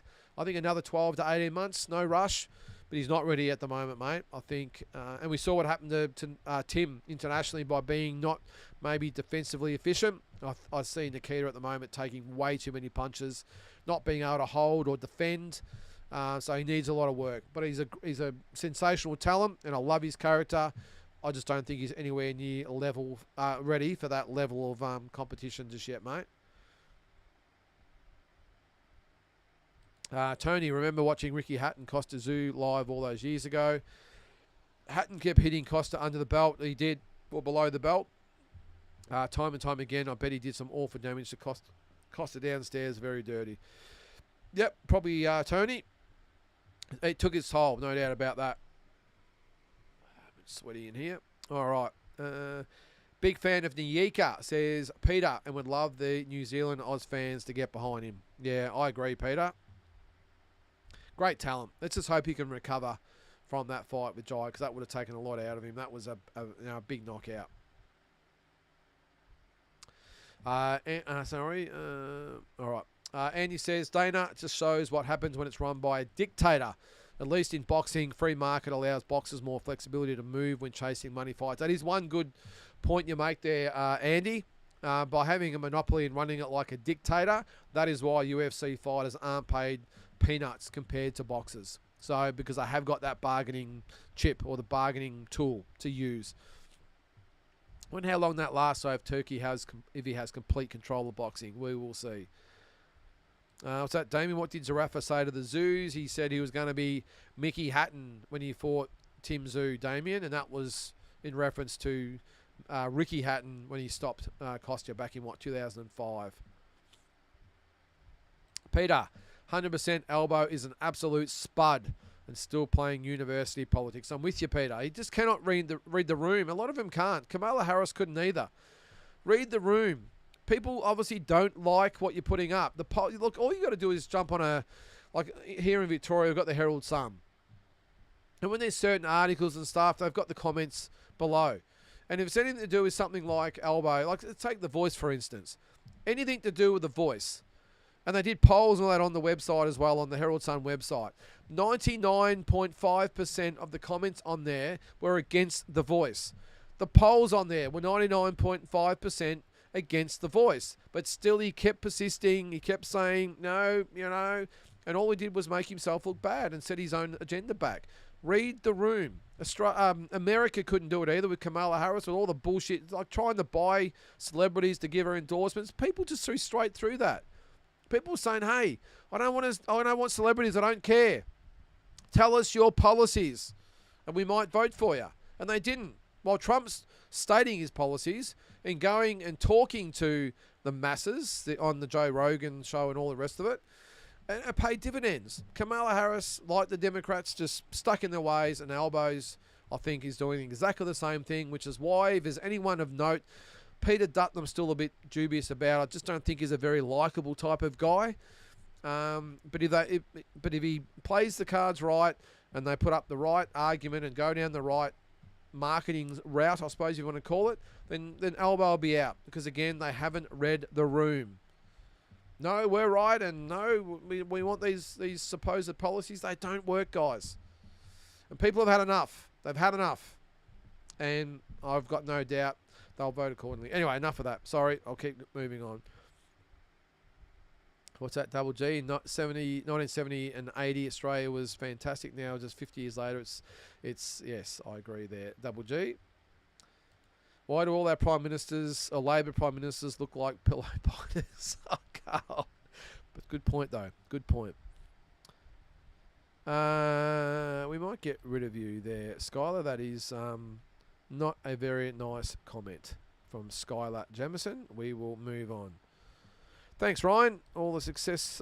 Thanks to the pub. I really appreciate that, mate. I'd say Gillard would be on a par with Kevin Rudd as our worst. Both, what's that? Lecturous types. Yeah, well, look, the thing is, remember about that time, Kevin Rudd, Julia Gillard, who else was it? Was it not Peter Costello? The other peanut, Turnbull. I don't think any of them were actually elected, were they? Wasn't it just wanted to get in, they'd be overthrown, they'd send someone else in, they'd be overthrown, and they'd send someone else in. None of them were actually elected as prime ministers. That was the funny part. I can't believe people voted for Kevin Rudd. The biggest spineless jellyfish we've ever had run this country. He is a piece of shit, is Kevin Rudd. All right, still back to the boxing. Ricky Hatton's best fight of his career was against Costa. Never fought like that again. That fight took a lot out of him. I agree, Carl. I don't think I ever seen him. I don't think he ever fought that well ever again. I certainly didn't see it either, mate. Peter says Nikita is just a domestic level fighter. Horn's brother had him beaten and he was saved by the bell. Well, so did the one that really worries me the most, Peter, and that was early on in his career. I don't think he had him hurt. He had him like really fatigued and on the run and just really struggling to hang in there. But who was it? The Danilo Creati had Nikita hurt. Now, this is a guy that was just a pillow puncher, or feather-fisted, we'll call it, not a pillow puncher. Feather-fisted fighter was able to really hurt Nikita. Now, Jack Brubaker, not a big puncher, had him hurt as well. What's his name? Briggs, again, not a big puncher, had Nikita down and hurt. So that's what worries me. Again, I think he's a sensational talent, but unless he improves on the defensive side, and he's just going to be a domestic level fighter. You're right there, Peter. Dean, paid to watch a Tyson fight once, went up to the bar to buy a drink, was over by the time I sat back down. You might say I got a bit jaded from that experience. I don't blame you there, Dean. The free-to-air mainstream media run a protection racket for Labor for the money they make from ads during campaigns, says Peter. Yeah, I agree there, mate. And they burned $450 million on The Voice, says Double G. But who cares, Double G? It's not their money. It's our money. It's like the Victorian government. $380 million on the Commonwealth Games. That's not our money. Who cares? Wasted $1 billion on the freeway that wasn't built. That's not our money. Who cares? The pandemic, we'll just pay everyone to stay at home and give compensation to everybody. Hey, who cares? It's not our money. And then 4 years later, who's paying for it? Us. Don't trust these arse-wipes, guys. Vote them out. I probably shouldn't say it. I've always said if I had any influence whatsoever, I would, or any platform, I would not try and persuade other people. But I'm just going to give my opinion. I don't care which way you vote. But those people in the Labor Party are pieces of shit. Make your own decisions out of that. All right. Dutton is a person that I look at and feel is able to look me in the eye without twitching. Yeah, it's a good point. He's just got that look. He's not a very likeable guy, Peter. Now, I don't care who it is. If it's against Albanese, I'll be voting for him. If it's Peter Dutton, hey, I'll be voting Peter Dutton. It's as simple as that. Ryan says, Albo has never been married or had children. Has he ever had sex, I wonder? I don't know. How does he know what families need? Correct me if I'm wrong. Don't know a huge amount about the man or took the time to research him. Well, just to ask him, Ryan, he went through the whole thing in his campaign. From a single mother, broken home, commission area, all these sorts of bullshit just to try and get votes. Just tell me your policies, Albo. I don't want to hear about your broken childhood or your broken home. Tell me about your policies. It's like Kamala Harris. I don't care with these dipshit celebrities endorsing you. Tell us your policies. Couldn't do it. Anyway. But a lot of politicians, Ryan, same boat. Straight out of college or university, whatever it might be, straight into politics. Never had a real job, but they have no idea what's going on in the real world, mate. And that's why you can't trust any of them, which is why I do trust Donald Trump. Because he ain't a politician. He's a businessman. Make America great again. / the Western world great again.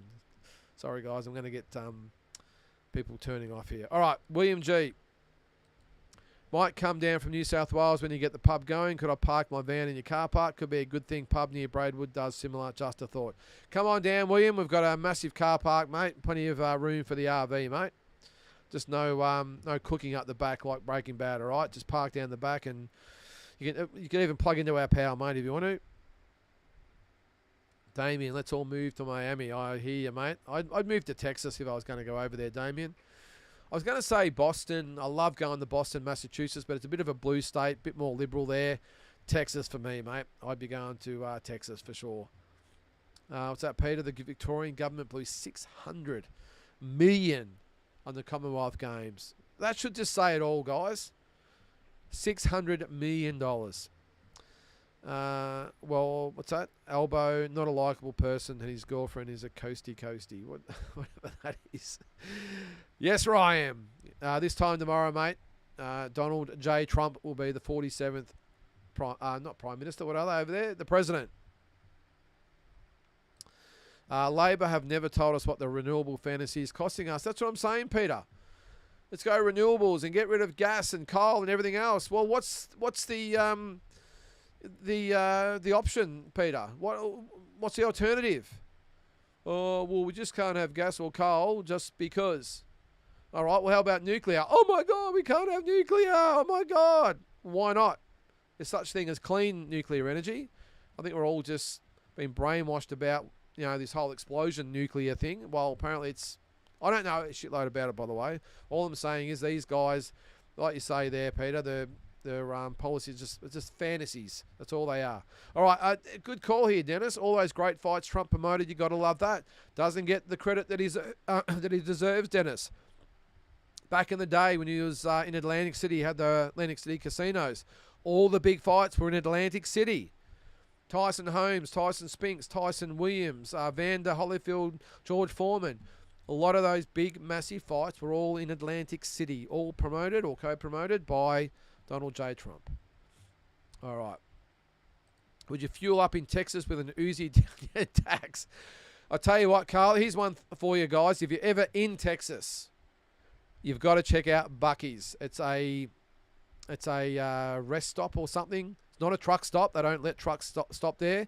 120 Bowsers. And you're walking out, it's like the size of a Bunnings. Fair income. This joint is massive. And it is, you got to go and see it. It's called Buc-ee's. Look it up online on YouTube. Buccees. Buc-ee's. It is unbelievable. And they're all over Texas on the motorways, the freeways. And they're about every 100 miles. And they are awesome. So anyway. I was hoping to see Lynden packing heat in Texas. I would, or my wife Tara would. Sort of seen her on the shooting range in Dallas. She absolutely loved it, popping the shotguns and pistols and everything else. We didn't actually shoot an Uzi. but we had shotguns and semi-automatic machine guns. It was pretty crazy. Is that double G? We've only got about 5 minutes here to go, guys, so we'll stop the politics talks. Pretty sure Albo was sharing a room with the fixer, Christopher Pine, back in the uni days. Nothing sus there. Good call there, double G. Have you ever put serious thoughts about moving to America? Yeah, I have, Damien. We've got a pretty good life here, though, Damien. One thing I would like to do, and my wife's in the same boat, now our kids are officially adults, 20 and 18. Maybe when they're moved out and got themselves organised, we might go down the route of maybe spending 3 to 6 months in America, like live between the two, because I did look it up. I think you can spend up to 6 months a year in the States without a visa and green card, all that sort of stuff, as long as you're no longer than 3 months at a time.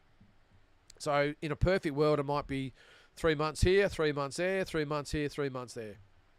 That would be the perfect world, Damien. However, we'd have to, a lot of water under the bridge yet, mate. We're not quite there yet, but that's the end game for sure. But I would love to move there.